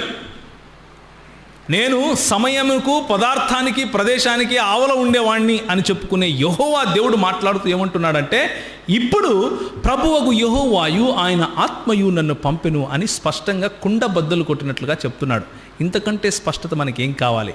మనము నమ్మే త్రిత్వము అనే సిద్ధాంతాన్ని అర్థం చేసుకోవటానికి, దేవునిలో బహుళత్వము ఉంది అన్న సిద్ధాంతాన్ని అర్థం చేసుకోవటానికి ఇంతకంటే మనకి ఎంత స్పష్టత ఏమైనా కావాలి? మీకు ఏమైనా ప్రశ్న ఉన్నాయా? అయ్యగారు చేయి ఎత్తారు. ఏదైనా ప్రశ్న ఉందా అండి అయ్యగారు? ఓకే. ఇప్పుడు ఆఖరిగా జకర్యా గ్రంథం ఒకసారి తీసి ముందుకెళ్దాం. జకర్యా గ్రంథం 2వ అధ్యాయం 5 నుంచి ఎవరు చదువుతారా? జకర్యా అయితే ఉండలేడు కదా. యెరూషలేము చుట్టూ లేకపోతే ఇశ్రాయేలు జనం చుట్టూ అగ్ని ప్రాకారంగా ఉండాలి అంటే ఈ జకర్యా ఒక మనిషి వలన అవుతుందా? కాదు. తప్పకుండా ఎవరు మాట్లాడుతున్నారు ఇక్కడ? దేవుడైన యెహోవా మాట్లాడుతున్నాడు. ఓకే, చదవండి.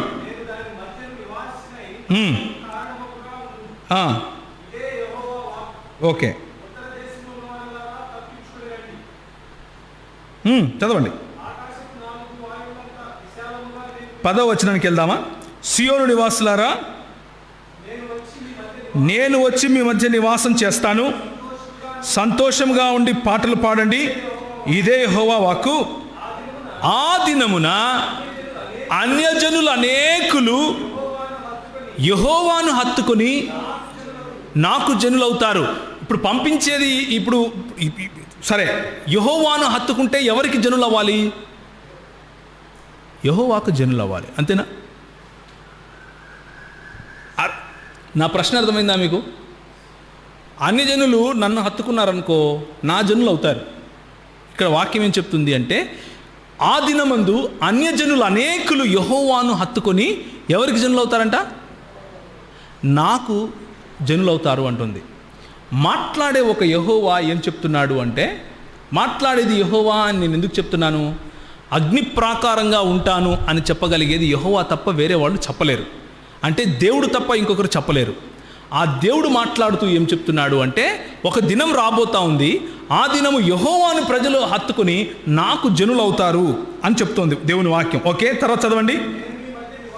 నేను మీ మధ్య నివాసం చేస్తాను, అప్పుడు యెహోవా నన్ను మీ యొద్దకు పంపి ఉన్నాడని మీరు తెలుసుకుంటారు. ఇదేంటి?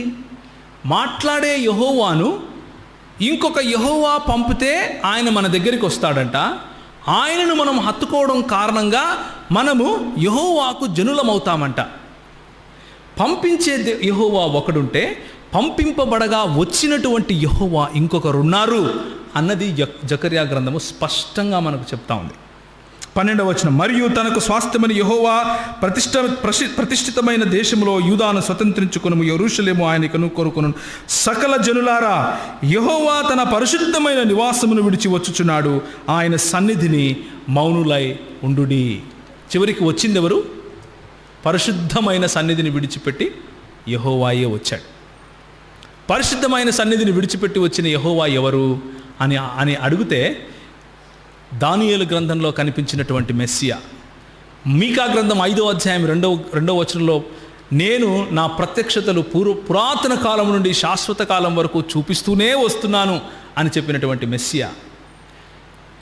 లూకా 23-24 అధ్యాయాల్లో సుధీర్ చెప్తున్నప్పుడు పిలాతు అడిగాడు, నువ్వు యూదుల రాజువా అంటే ఏమన్నాడు? నువ్వు అన్నట్టే అన్నాడు. బెత్లెహేము ఎఫ్రాతా, నువ్వు యూదా వంశంలో చిన్నదాని అనుకుంటున్నావు, కానీ నిన్ను ఏలబోయేవాడు, నా కొరకు నిన్ను ఏలబోయేవాడు ఎక్కడి నుంచి వస్తాడు? నీ నుంచే వస్తాడు అని మీకా గ్రంథం 5:2 చెప్పిన ఆ మెస్సియా ఇంకెవరో కాదు, నువ్వన్నట్టే అని సమాధానం ఇచ్చిన మన ప్రభువు. ఆయన లేఖనాలను విప్పి చెబుతూ ఉన్నప్పుడు ప్రజల గుండెలు మండుతాయి. ఆయన వాళ్ళతో పాటు నడిచి తన గాయపడిన హస్తాలను చూపించి నేనే అని చెప్పినప్పుడు ప్రజల జీవితాల్లో మార్పు చూస్తాం. ఈ మెస్సియాను గురించి మనం మాట్లాడుకుంటున్నాం. ఈ మెస్సియా యెహోవా పంపగా వచ్చినటువంటి యెహోవా అన్న విషయాన్ని మనం గుర్తుపెట్టుకోవాలి. యెహోవా పంపగా వచ్చినటువంటి ఈ యెహోవా ఇంకెవరో కాదు, మన ప్రభు అయినటువంటి యేసు. మన ప్రభు అయినటువంటి యేసును అన్యజనులు అనేకులు హత్తుకొనగా వారు యెహోవాకు అయ్యారా కాలేదా? ఈరోజు వరకు అవుతూనే ఉన్నారు, ఇక మీదట కూడా అవుతూనే ఉంటారు. అయితే యెహోవా సాక్షులు ఈ విధంగా మాట్లాడుతూ ఉంటారు, అరే బాగానే ఉంది ఇదంతా చెప్తున్నాం, కానీ యేసుప్రభు ఎక్కడ చెప్పాడు నేను దేవుణ్ణి? ఎక్కడని చెప్పాడా యేసుప్రభు నేను దేవుణ్ణని? చెప్పండి అంటే యేసుప్రభు దేవుణ్ణని నేను చెప్పలేదు అని చెప్పటానికి ఇప్పుడు 4వ దానికి వచ్చాం, క్వశ్చన్ అండ్ ఆన్సర్స్ దగ్గరికి. చెప్పటానికి వాళ్ళు ఒక ఉదాహరణ తీసుకుంటారు. ఏమని అంటే, ఒక ధనికుడైనటువంటి వాడు వెళుతూ ఉంటే ఆయన దగ్గరికి యేసుప్రభు దగ్గరికి ధనికుడైనటువంటి వాడు పరిగెట్టుకుంటూ వచ్చి, ఓ సద్బోధకుడా, నిత్యజీవం పొందాలంటే నేనేం చేయాలి అని అడిగాడు. అడిగితే యేసు ఏమన్నాడు? నన్నెందుకు సద్బోధకుడా అని పిలుస్తున్నావు? సత్పురుషుడు ఒకడే, ఎవరు? దేవుడు అని యేసుప్రభు చెప్పాడు కదా, అంటే నేను దేవుణ్ణి కాదు అని చెప్తున్నాడు కదా అని అంటారు. దాని తర్వాత ఏముంటుంది సమాధానం? యేసుప్రభు ఏమంటాడు? నీలో ఒకటి సమస్య ఉంది. ఏంటి? నీకు అన్నీ ఉన్నాయి కానీ ఐదోతనం లేదు. ఏంటో తెలుసా ఐదోతనం? నీ ఆస్తే నీకు దేవుడై ఉంది, దాన్ని నమ్మి ఎవరిని వెంబడించు? నన్ను వెంబడించు. దాన్నంతా అమ్మి నేను దేవుణ్ణి కాదు దేవుణ్ణి వెంబడించు అన్నాడా? కాదు, అదంతా అమ్మి నన్ను వెంబడించు. నువ్వు పూజించాల్సింది నీ ఆస్తిని కాదు, నన్ను అని చెప్తున్నాడు. నీకు విగ్రహముగా ఉండాల్సింది, దేవునిగా ఉండాల్సింది నీ సంతానం, నీ సంపత్తి కాదు, నేను అని చెప్తున్నాడు. ఆయన వేసిన ప్రశ్నలోనే ఆయన అంటే నువ్వు నన్ను దేవుడు అని పిలుస్తున్నావా అన్న ఆంతర్యం ఉంది, అంతేగాని నేను దేవుణ్ణి కాదు అని చెప్పడం లేదు అక్కడ. ఆయన వేసిన ప్రశ్నలోనే సద్బోధకుడా, సత్పురుషుడా అని నన్ను ఎందుకు పిలుస్తున్నావు? సత్పురుషుడు దేవుడు ఒక్కడే కదా, అంటే నేను దేవుడు నన్ను నమ్ముతున్నావా అని అడుగుతున్నాడు. ఆ విషయాన్ని అర్థం చేసుకోకుండా మన యెహోవా సాక్షులు కొంచెం పొరపడుతూ ఉంటారు. ఇంకొక ఉదాహరణ కూడా చూడండి. ఇంకొకటి ఏమంటారు అంటే, let me just skip it all together. Okay, ఇంకొక మాట, యేసుప్రభు ఏ విధంగా దేవుడు అవుతాడండి? యేసుప్రభు ప్రార్థన చేశాడు కదా. ఇంతవరకు మన లూకా రాసిన సువార్త 23-24 వచనాల్లో చదువుతున్నప్పుడు ఆయన ఏమన్నాడు? ఏలీ ఏలీ లామా సబక్తాని. అది మార్కులో ఉంది, క్షమించండి, మత్తయిలో ఉంది, మార్కులో ఉంది, లూకాలో లేదు. కానీ ఆయన ఇంకొక మాట కూడా అన్నాడు. ఏమన్నాడు? ప్రభువా, వీరేమి చేస్తున్నారో వీరు ఎరుగరు, వీరిని క్షమించుము. అంటే ఇదేంటి? ప్రార్థన కాదా? దేవుడు ఎక్కడైనా దేవునికి ప్రార్థన చేస్తారా? మన క్రైస్తవులు అబ్బా అవును కదా, ప్రార్థించాడు అంటే దేవుడు ఎలా అవుతాడు? మానవుడు అవుతాడు కదా. యోహాను సువార్త 17వ అధ్యాయంలో వీడు చూపించే ప్రార్థన చాలా చిన్నది. యోహాను సువార్త 17వ అధ్యాయం మొత్తం ప్రార్థనే. యేసుప్రభు ప్రార్థనే చేశాడు అక్కడ. ఆయన ఏమని ప్రార్థన చేశాడు అంటే, తండ్రి, లోకమును సృజించక మునుపు ఏ మహిమ అయితే నాకుండెనో ఆ మహిమతో నీ తిరిగి నన్ను మహింపరచు అని ప్రార్థన చేశాడు. లోకాన్ని సృజించటానికి ముందు యేసుప్రభువుకు మహిమ ఉంది అంటే ఆయన ఎవరని? ఈ లోకంలో రెండు భాగాలు, రెండు కేటగిరీస్ ఉన్నాయి. ఒకటి సృష్టి, ఒకటి సృష్టికర్త. సృష్టింపబడటానికి ముందు ఉండేదంతా సృష్టికర్తే. ఏమంటారు? ఒకటి సృష్టి, ఒకటి సృష్టికర్త. సృష్టికర్త ఎప్పటికీ సృష్టి కాడు, సృష్టి ఎప్పటికీ సృష్టికర్త కాలేదు. ఈ లోకము సృజింపబడటానికి ముందు నుండి నాకున్నటువంటి మహిమ అంటే ఈయన ఎవరని? సృష్టికర్త అని. ఈ మాటను ధృవీకరించుకోవడం కోసం దేవుని వాక్యంలో నుంచి ఒక 2 విషయాలు చూద్దాం. హెబ్రీయులకు రాసిన పత్రిక 1వ అధ్యాయం. హెబ్రీయులకు రాసిన పత్రిక 1వ అధ్యాయం. ఎందుకు అంటే మన యెహోవా సాక్షులు, మన సహోదరులు ఏం చెప్తూ ఉంటారు అంటే, వీరు క్రైస్తవులుగా నేను అనటం లేదు, నేను పిలవటం లేదు. ఎందుకంటే నేను నమ్మను వాళ్ళు క్రైస్తవులని నమ్మాలంటే ముందు క్రీస్తు దేవుడని నమ్మాలి, రైట్? సో హెబ్రీయులకు రాసిన పత్రిక 1వ అధ్యాయము 7 నుంచి మనం చదువుదాం. 7వ వచనం నుంచి ఎవరైనా చదువుతారా గట్టిగా? వీళ్ళు ఎందుకు నమ్మరు అంటే, వీళ్ళ ఉద్దేశంలో యేసు క్రీస్తు మికాయేలు దూత. ఎవరు? మికాయేలు దూత. ఇప్పుడు చూద్దాం ఆయన దూత కాదా, చదవండి. తన దూతలను ఎలా చేసుకున్నాడు దేవుడు? వాయువులుగాను తన సేవకులను అగ్నిజ్వాలలుగాను చేసుకొనువాడు. ఎవరిని గురించి చెప్తున్నాడు? దూత. ఇప్పుడు ఒక్క నిమిషం, యేసు ప్రభువు మికాయేలు దూత అయితే ఈ మాట యేసు ప్రభువుకు సంబంధించిందా కదా? ఏమంటారు? దూతలను అగ్నిజ్వాలలుగాను సేవకులను ఎలా చేసుకున్నాడు? అగ్నిజ్వాలలుగా. దూతలను ఎలా చేసుకున్నాడు? వాయువులుగా చేసుకున్నాడు. ఒకవేళ యేసు ప్రభువు మికాయేలు దూత అయితే ఆయన ఏమై ఉండాలి? వాయువన్నా అయి ఉండాలి, లేకపోతే అగ్నిజ్వాలలన్నా అయి ఉండాలి. కానీ తన కుమారుని గూర్చి అయితే, దేవా నీ సింహాసనము నిరంతరము ఉండును, నీ రాజదండము న్యాయార్థమైనది, నీవు నీతిని ప్రేమించితివి.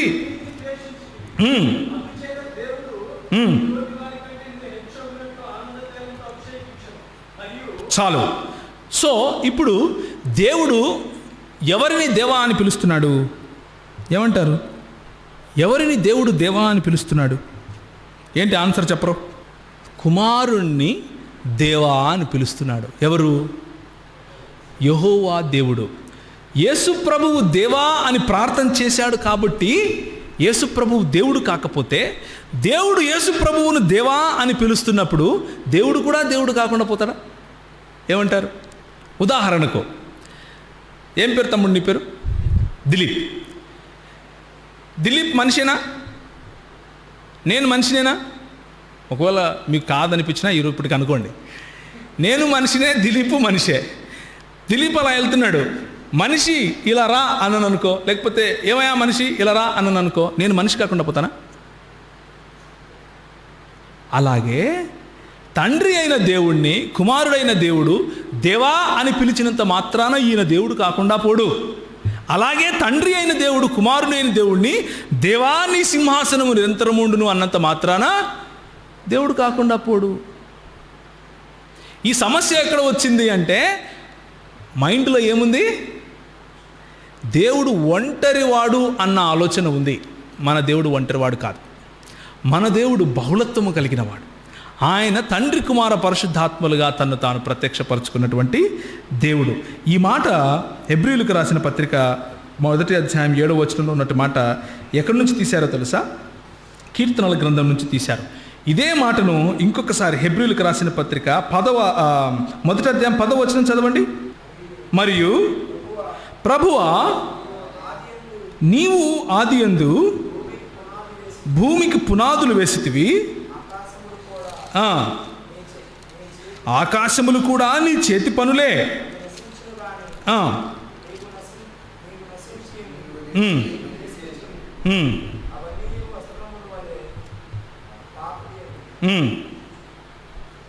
రైట్, చాలు. సో ఈ మాటలు ఎక్కడి నుంచి తీసుకున్నారు అంటే, కీర్తనల గ్రంథము 102 నుంచి తీసుకున్నారు. ఒకసారి కీర్తనల గ్రంథం 102కి వస్తారా? కీర్తనల గ్రంథము 102 ఎవరిని గురించినటువంటి ప్రార్థన ఇది అని అంటే, 102వ అధ్యాయం 1వ వచనం ఏముంటుందంటే, యెహోవా నా ప్రార్థన ఆలకించుము అని మొదలు పెడుతున్నాడు కీర్తనాకారుడు. ఎవరితో ప్రార్థిస్తున్నాడు? యెహోవాకు ప్రార్థిస్తున్నాడు. ఏమని ప్రార్థిస్తున్నాడు? యెహోవా నా ప్రార్థనను ఆలకించుము. యెహోవా సాక్షులు వచ్చినప్పుడు ఇది చూపించండి. 102వ అధ్యాయం. ఇక్కడ ఎవరితో మాట్లాడుతున్నాడు ఈయన కీర్తనకారుడు? యెహోవాతోనే మాట్లాడుతున్నాడు. చూశారా, యెహోవాకే ప్రార్థన చేస్తున్నాడు అంటాడు. ఏముంది 25వ వచనంలో? ఆదియందు నీవు భూమికి పునాది వేసితివి, ఆకాశములు కూడా నీ చేతి పనులే, అవి నశించును గాని నీవు నిలిచియుందువు, అవన్నీ వస్త్రం వలె పాతగిలును, ఒకడు అంగవస్త్రము తీసివేసినట్లు నీవు వాటిని తీసివేయుదువు. ఇది ఎక్కడో చదివినట్లుందా లేదా? ఎక్కడ చదివాము? హెబ్రీయులకు రాసిన పత్రిక 1వ అధ్యాయము 10వ వచనంలో చూసాం. ప్రభువా, నీవు ఆదియందు పునాది వేసితివి, ఆకాశం చేతి పనులే, అవి నశించును కానీ నీవు నిలుచుందువు, అవన్నీ వస్త్రం వలె పాతగిలును. యాజ్ ఇట్ ఈస్గా యెహోవాకు ఏ మాటలైతే ఉపయోగించారో అవే మాటలు తీసుకుని వచ్చి కుమారుడైనటువంటి మన ప్రభువుకు ఉపయోగించారు. ఈ మాటతో యెహోవా సాక్షులకు మాట ఉండదు. ఎందుకు అంటే ఏ యెహోవానైతే దేవుడు అని వారు అనుకుంటున్నారో అదే మాట, అదే దేవత్వము, అదే మహిమ, ఆయనకు వాడినటువంటి బిరుదులన్నీ కూడా యేసు ప్రభువుకు కూడా వాడటం చూస్తాం. ఆయన యెహోవానే అని దేవుని వాక్యం మనకు చెప్పినట్లుగా చూస్తాం. కాబట్టి యేసు ప్రభువు దేవుడు అని నూతన నిబంధన గ్రంథం మనకు చెప్తా ఉంది. ఎక్కడ చెప్తా ఉంది? యోహాను సువార్త 1వ అధ్యాయం 1వ వచనంలో ఏమని చెప్పాడు? ఆదియందు వాక్యం ఉండెను, వాక్యము దేవుడై ఉండెను, వాక్యము దేవుని దగ్గర ఉండెను, వాక్యము దేవుడై ఉండెను. ఇది ట్రాన్స్లేషన్ ప్రాబ్లం, అవునా? సరే, తీతుకు రాసిన పత్రికలో ఏమంటారు మరి? తీతుకు రాసిన పత్రిక చూస్తారా? తీతుకు రాసిన పత్రిక 2వ అధ్యాయము 13వ వచనం ఎవరైనా చదువుతారా? అనగా మహాదేవుడును మన రక్షకుడును అయిన యేసుక్రీస్తు ఎవరంట? మహాదేవుడంట. వీళ్ళు దానికి ఏమంటారు తెలుసా? ఓకే మనము యేసు ప్రభువు మహాదేవుడు అని అంటున్నారు కదా, మైటీ గాడ్ మాత్రమే ఈయన మైటీ గాడ్ మాత్రమే. కానీ మేము నమ్మేది యెహోవాను, ఆల్మైటీ గాడ్ ఏమో యెహోవా అంట, యేసు ప్రభు ఏమో మైటీ గాడ్ అంట. మీకు ఎంతమంది దేవుళ్ళు అని అడిగాను నేను ఒకసారి. అంటే ఒకడే కదా అన్నారు. మరి ఒకడే అంటే ఇక్కడ మైటీ గాడ్ ఏంటి? మీకు ఎంతమంది గాడ్లు ఉన్నారు అని అడిగితే ఏం మాట్లాడలేదు. యెహోవా సాక్షులు మేము ఒక దేవుణ్ణి ఆరాధిస్తున్నాం అంటూనే బహుదైవారాధనకు వెళ్ళే ఆలోచన ఉన్నటువంటి వాళ్ళు. ఎందుకంటే లేఖనాల పట్ల అవగాహన తక్కువై ఆ సమస్య. దేవుని వాక్యం ఏం చెప్తుంది? ఆయన మహాదేవుడును మన రక్షకుడును అయినాడు. ఎవరు? యేసు ప్రభువుని గురించి మాట్లాడుతున్నారు ఇక్కడ. ఆయన మహాదేవుడు అని దేవుని వాక్యం చెప్తుంది. రోమీయులకు రాసిన పత్రిక 9వ అధ్యాయం ఒకసారి చూడండి. ముగిద్దాం, మనకు సమయము గతించిపోయింది కాబట్టి ఈ మాటతో ముగిస్తాను. పరిశుద్ధాత్మ దేవుని గురించినటువంటి 2 మాటలు చెప్పి ముగిస్తాను. చదవండి. రోమీయులకు రాసిన పత్రిక 9వ అధ్యాయం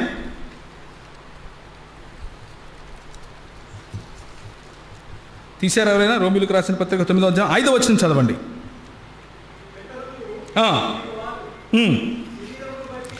శరీరమును బట్టి క్రీస్తు వీరిలో పుట్టెను. ఈయన ఎవరి గురించి మాట్లాడుతున్నాడు? శరీరమును బట్టి యూదులలో జన్మించినటువంటి క్రీస్తు, యేసు క్రీస్తుని గురించి మాట్లాడుతూ అపోస్తలులు ఏం చెప్తున్నారు? ఈయన సర్వాధికారి అయిన ఆల్మైటీ గాడ్ అని ఉంటుంది ఇక్కడ. అర్థమైందా? తీతులో మైటీ గాడే కదా, ఇక్కడ సర్వాధికారి ఆల్మైటీ గాడ్, సర్వాధికారి అయిన దేవుడై ఉండి నిరంతరము స్తోత్రార్హుడై ఉన్నాడు. ఎవరు? యేసు ప్రభువు. మికాయేలు దూత కాదు. కళ్ళబొల్లి మాటలు చెప్పి సంఘంలో ఉన్నటువంటి క్రైస్తవులను దొంగిలించే ప్రయత్నం చేస్తాడు సాతాను. దొంగిలించే ప్రయత్నం సాతాను చేసినప్పుడు దొంగతనం చేయబడ్డాము అని అంటే, మోసపోబడ్డాము అని అంటే దానికి కారణం లేఖనాలు తెలియకపోవటం కారణంగా. లేఖనాలు తెలుసుకుంటే, సంఘానికి సహవాసానికి అంటు కట్టబడి ఉంటే, స్థానిక సంఘంలో మనము ఎప్పుడు సహవాసంలో ఉంటే ఎందుకు కోల్పోతాం మన విశ్వాసం? ఎందుకు యెహోవా సాక్షుల్లాగా తిరుగుతాం? అవసరమే లేదు. యోహాను సువార్త 14వ అధ్యాయం, యోహాను సువార్త 16వ అధ్యాయం, ఈ 2 చోట్ల పరిశుద్ధాత్మను గురించినటువంటి మరి చక్కటి వివరణ ఉంటుంది. యెహోవా సాక్షులు పరిశుద్ధాత్మ అంటే ఏమంటారో తెలుసా? అది ఒక శక్తి అంటారు. వ్యక్తి కాదు, శక్తి మాత్రమే. దేవుడు ఉపయోగించినటువంటి ఏ ఫంక్షనల్ ఫోర్స్, కార్యసాధకమైనటువంటి ఒక శక్తి మాత్రమే అంటారు. ఉదాహరణకు ఎలక్ట్రిసిటీ, పోయి స్విచ్ చేస్తే ఫ్యాన్ను తిప్పుతుంది, స్విచ్ ఆఫ్ చేస్తే తిప్పడం మానేస్తుంది. ఎలక్ట్రిసిటీ పవర్, అదొక శక్తి కదా. అయితే పరిశుద్ధాత్ముడు కూడా అలాంటి వాడే, పరిశుద్ధాత్మ కూడా అలాంటిదే అంటూ నోటికొచ్చినట్లు మాట్లాడతారు. అయితే దేవుని వాక్యము అదే మాట చెప్తా ఉందా అన్నది మనం చూడాలి. యోహాను సువార్త 14వ అధ్యాయం ఒకసారి చూస్తాడా? 14వ అధ్యాయం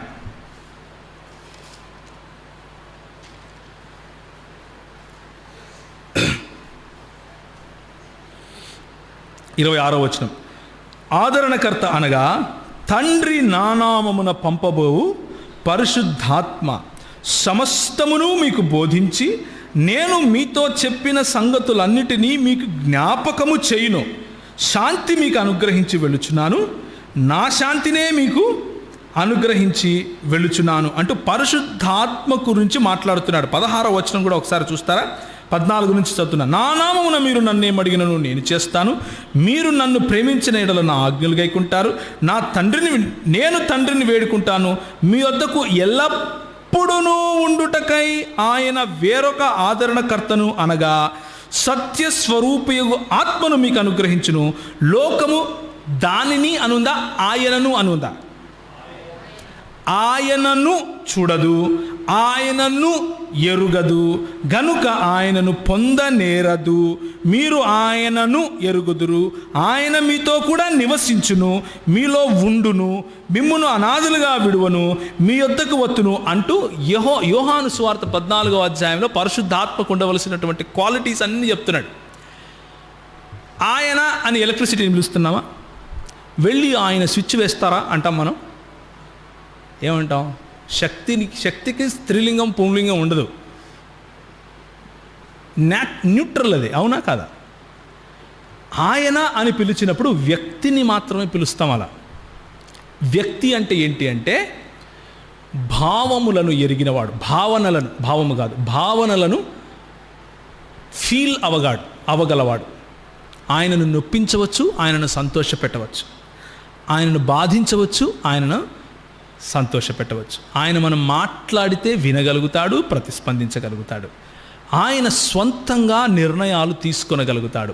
కొరింథీయులకు రాసిన పత్రికలో 11వ అధ్యాయం 12వ అధ్యాయం 13వ అధ్యాయంలో పరిశుద్ధాత్ముడు చేసే కార్యాలను ఆయన తనకిష్టం వచ్చినట్లుగా తన చిత్త ప్రకారంగా సంఘంలో ఏం చేస్తాడు? వరాలను పంచుతాడు. తనకిష్టం వచ్చినట్లు తన సొంత ఇచ్ఛ ప్రకారంగా సంఘాన్ని కడతాడు. ఆయన అంటూ మాట్లాడుతున్నటువంటి ఈ మాటలో మూడు విషయాలు వ్యక్తిలో ఉంటాయి.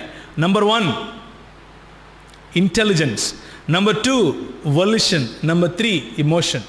అంటే స్వయంగా నిర్ణయాలు తీసుకోగలిగినటువంటి శక్తి, బుద్ధి, తర్వాత భావనలకు ప్రతిస్పందించగలిగే శక్తి.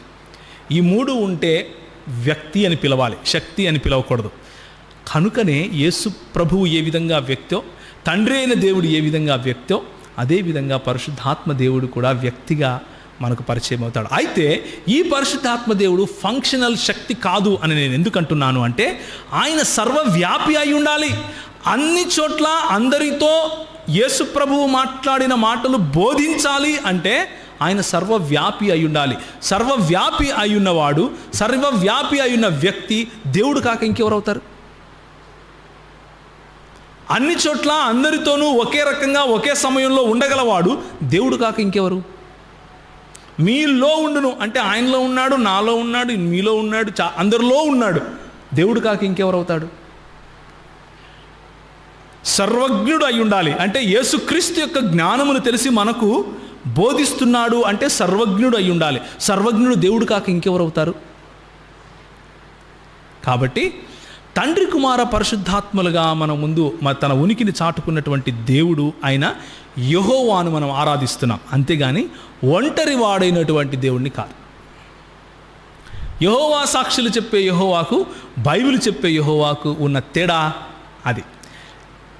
ఈ సబ్జెక్టు గురించి, దేవునిలో ఉన్న బహుళత్వము, యెహోవా సాక్షులు అడిగే ప్రశ్నలకు సమాధానాలు గురించి మీరు ఎక్కువగా తెలుసుకోవాలి అంటే మన క్రిస్టియన్ ట్రూత్ బుక్ రూమ్లో, మన క్రైస్తవ సత్య గ్రంథశాలలో త్రిత్వం అనే పుస్తకం ఉంది. ఆ పుస్తకాన్ని మీరు కొనుక్కొని చదవండి. అందులో మరింత సమాచారం మీకు దొరుకుతుంది. ప్రభువు ఈ వాక్యాన్ని దీవించునుగాక. అయితే మనందరము లేచి నిలబడినట్లయితే ఒక చిన్న వాక్య భాగాన్ని చదివి ముగించుకుందాం. అందరూ లేచి నిలబడినట్లయితే ప్రకటన గ్రంథము 5వ అధ్యాయం. ప్రకటన గ్రంథం 5వ అధ్యాయం. దేవుని వాక్యంలో ఉన్నటువంటి శక్తి చూడండి. యేసు ప్రభువు యొక్క శక్తి, యేసు ప్రభువు యొక్క దేవత్వము చక్కగా ప్రకటన గ్రంథము 5వ అధ్యాయంలో మనకు కనిపిస్తుంది.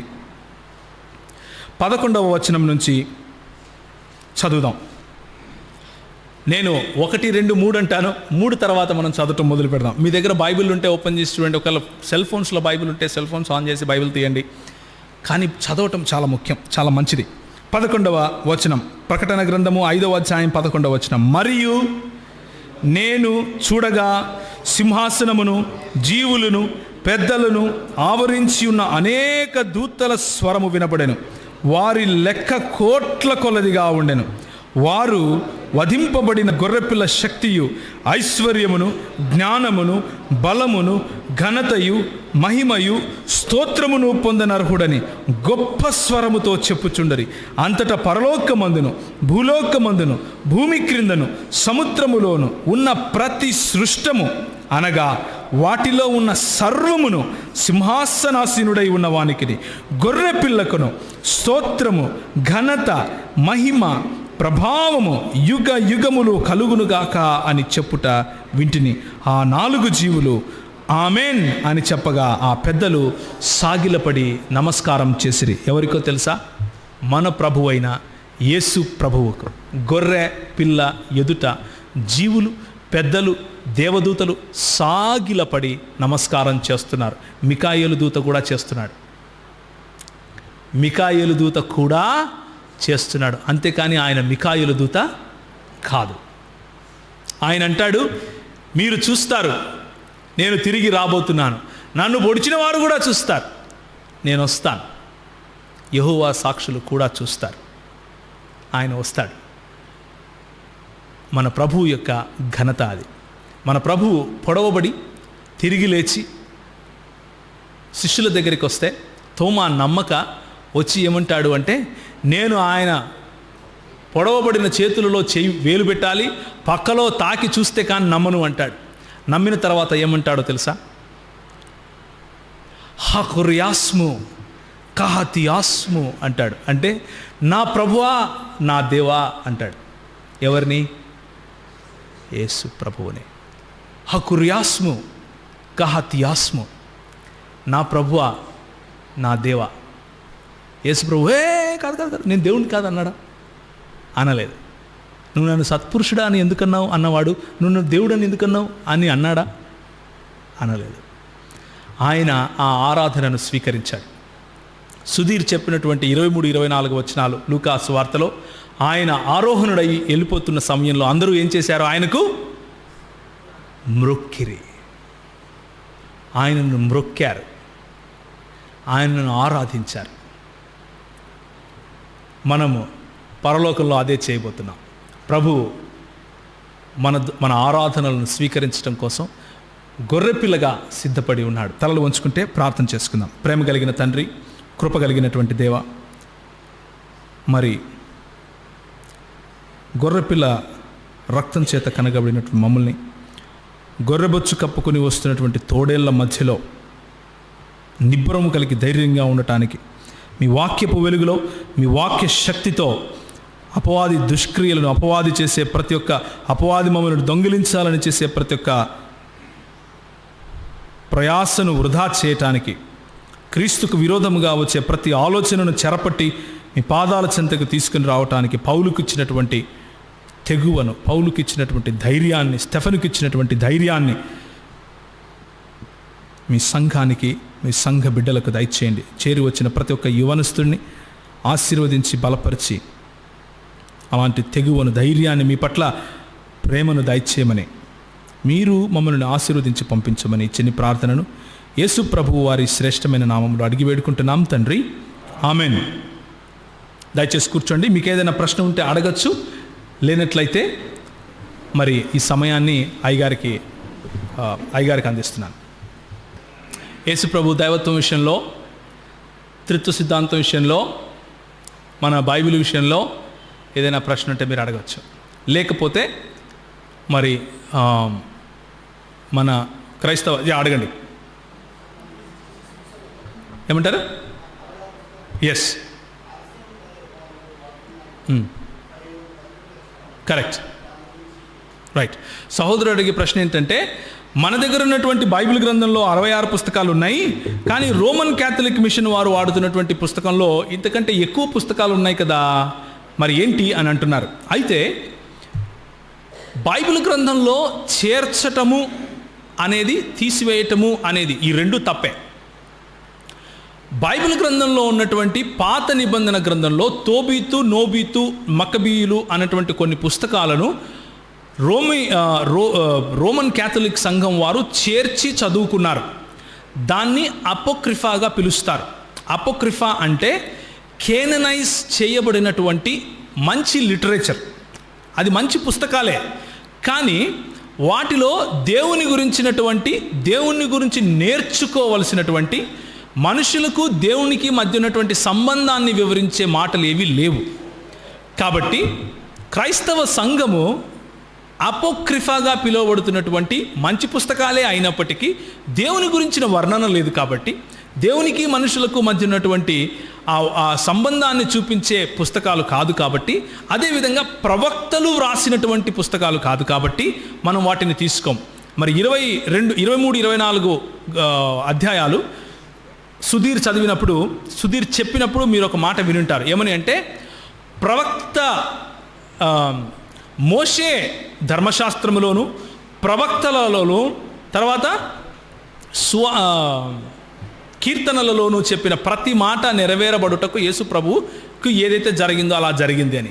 ప్రవక్తలు చెప్పిన మాటలు మన దగ్గర ఉన్నాయి. మోషే రాసినటువంటి పంచకాండం మన దగ్గర ఉంది.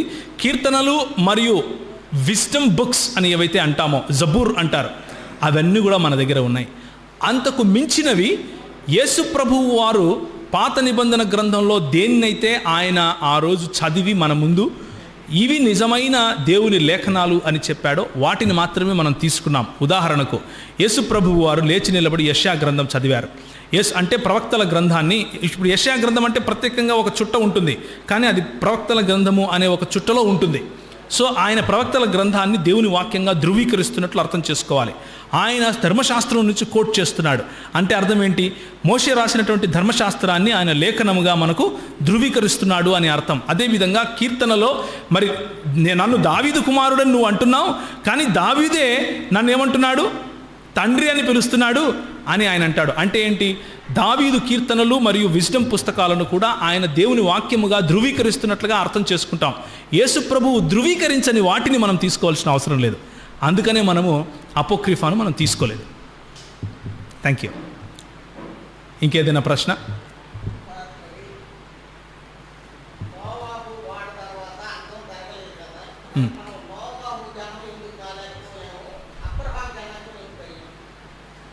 ఓకే. నోవహు సమయంలో మొత్తం ప్రపంచం అంతం అయిపోలేదు కదా. నోవహు కూడా నీతిమంతుడే. నోవహు కూడా నీతిమంతుడైనప్పుడు మనం నోవహు సంతానం కాకుండా అబ్రహాము సంతానంగా ఎందుకు పిలువబడ్డాము అన్నదే ప్రశ్న. ఎందుకు పిలువబడ్డాము అని మనం అంటున్నాము అంటే, నిజానికి మనం నోవహుకు సంబంధించిన వారంగా కూడా పిలువబడుతున్నాం.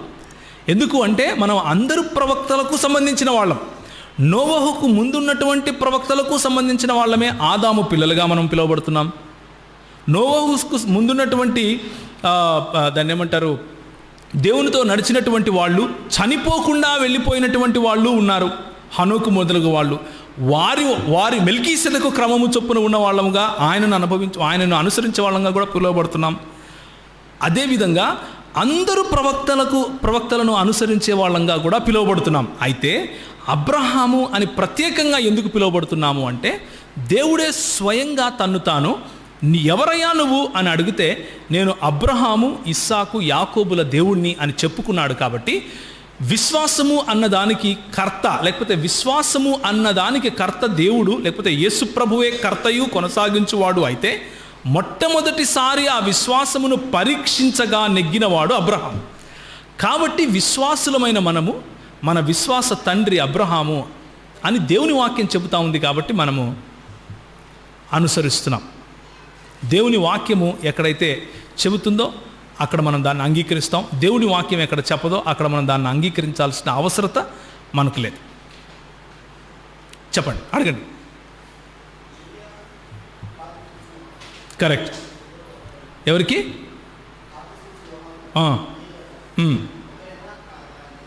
Okay, thank you brother. బాప్తిసమిచ్చి యోహాను, ఏలియా వీరిద్దరూ ఒకరేనా అన్నదే సమస్య కదా. యేసు ప్రభువు వారు దానికి ఒక చక్కటి మాట చెప్తారు. ఏమని చెప్తారు అంటే, ఈ భూలోకంలో స్త్రీకి జన్మించిన ప్రతి అందరికంటే కూడా శ్రేష్టమైన వాడు ఎవరంటారు? యేసు ప్రభువు కాదు, బాప్తిసమిచ్చి యోహాను అని చెప్తాడు. అయితే నా రాజ్యంలో ఒక అల్పుడు కూడా ఈయనకంటే గొప్పవాడు అని చెప్తాడు. ఎందుకు చెప్తున్నాడు అంటే, అక్కడ పాత నిబంధన గ్రంథంలో ఉన్నటువంటి క్రియల ద్వారా దేవుణ్ణి సంతోషపెట్టాలి అన్నటువంటి ధర్మశాస్త్ర రీత్యా ఏలియా ఆత్మ కలిగిన వాడైనటువంటి బాప్తిసమిచ్చి యోహాను ఉన్నాడు. కానీ ఉచితముగా ఏ క్రియలు లేకుండా ఉచితంగా రక్షణ పొందుకున్నారు. నేను మీకు ఇచ్చినటువంటి రక్షణ పొందుకున్న మీరు కేవలము విశ్వాసము కారణంగా రక్షణ పొందుకుంటున్నటువంటి మీరు ఇంతకంటే ఘనులు అని యేసు ప్రభు చెప్తున్నాడు. సో ఏలియా ఆత్మ గలవాడుగా మరి బాప్తిసమిచ్చి యోహానును పిలువబడ్డారు. బాప్తిసమిచ్చి యోహాను ఏలియా యొక్క ఆత్మ కలిగిన వాడు. రెండవ మారు ఏలియా వచ్చినటువంటి వాడు ఆయనే అన్నది నిజం. అయితే అందులో భిన్నమైన వాదనలు ఉన్నాయి. ఏమని వాదనలు ఉన్నాయంటే, ఆయన ఏలియా ఆత్మ కలిగిన వాడు మాత్రమే కానీ ఏలియాగే తిరిగి వచ్చినవాడు కాదు అన్నటువంటి వాదన ఒకటి. ఇంకొక వాదనేమో ఏలియా ఆత్మ కలిగి ఏలియా లాగానే ఏదైతే దేవుని వాక్యంలో చెప్పబడిందో అలా వచ్చినవాడు ఆయనే అన్నటువంటి మాట ఒకటి. రెండిట్లో ఏ అర్థాన్ని మనం తీసుకున్నా కానీ క్రైస్తవులంగా మనకు ఇబ్బంది లేదు. మనకెందుకు ఇబ్బంది లేదు అంటే, అంతకంటే శ్రేష్టమైన వారం మనం. Right, thank you. ఏదైనా ఇంక ప్రశ్న ఉందా? నేను ఎందుకు అలాంటి సమాధానం చెప్పాను అంటే, దాని గురించిన నా అభిప్రాయం ఒకటి ఉంది. ఆ అభిప్రాయం నేను నీకు చెప్పటం వల్ల క్రైస్తవ సంఘానికి పెద్ద ఉపయోగం లేదు. క్రైస్తవ సంఘానికి ఉపయోగం ఎప్పుడు అంటే, క్రైస్తవ సంఘాన్ని బలపరిచే మాటలు మాట్లాడుకున్నప్పుడు. సో ఆయన ఏలియానా కాదా అన్న విషయము ప్రత్యేకంగా మనం మాట్లాడుకుందాం. ఏమైనా ప్రశ్న ఉంటే అడగచ్చు. Okay, thank you very much. మీరందరూ వచ్చినందుకు చాలా చాలా వందనాలు. అడగండి అయ్యారు. ఓకే. మరి మన ప్రియరక్షకుడైన యేసు ప్రభు వారికి మరి మిమ్మల్ని అందరినీ ఈరోజు ఇక్కడికి తీసుకుని వచ్చినందుకు ఆయనకు అందరికంటే ముందు వందనాలు.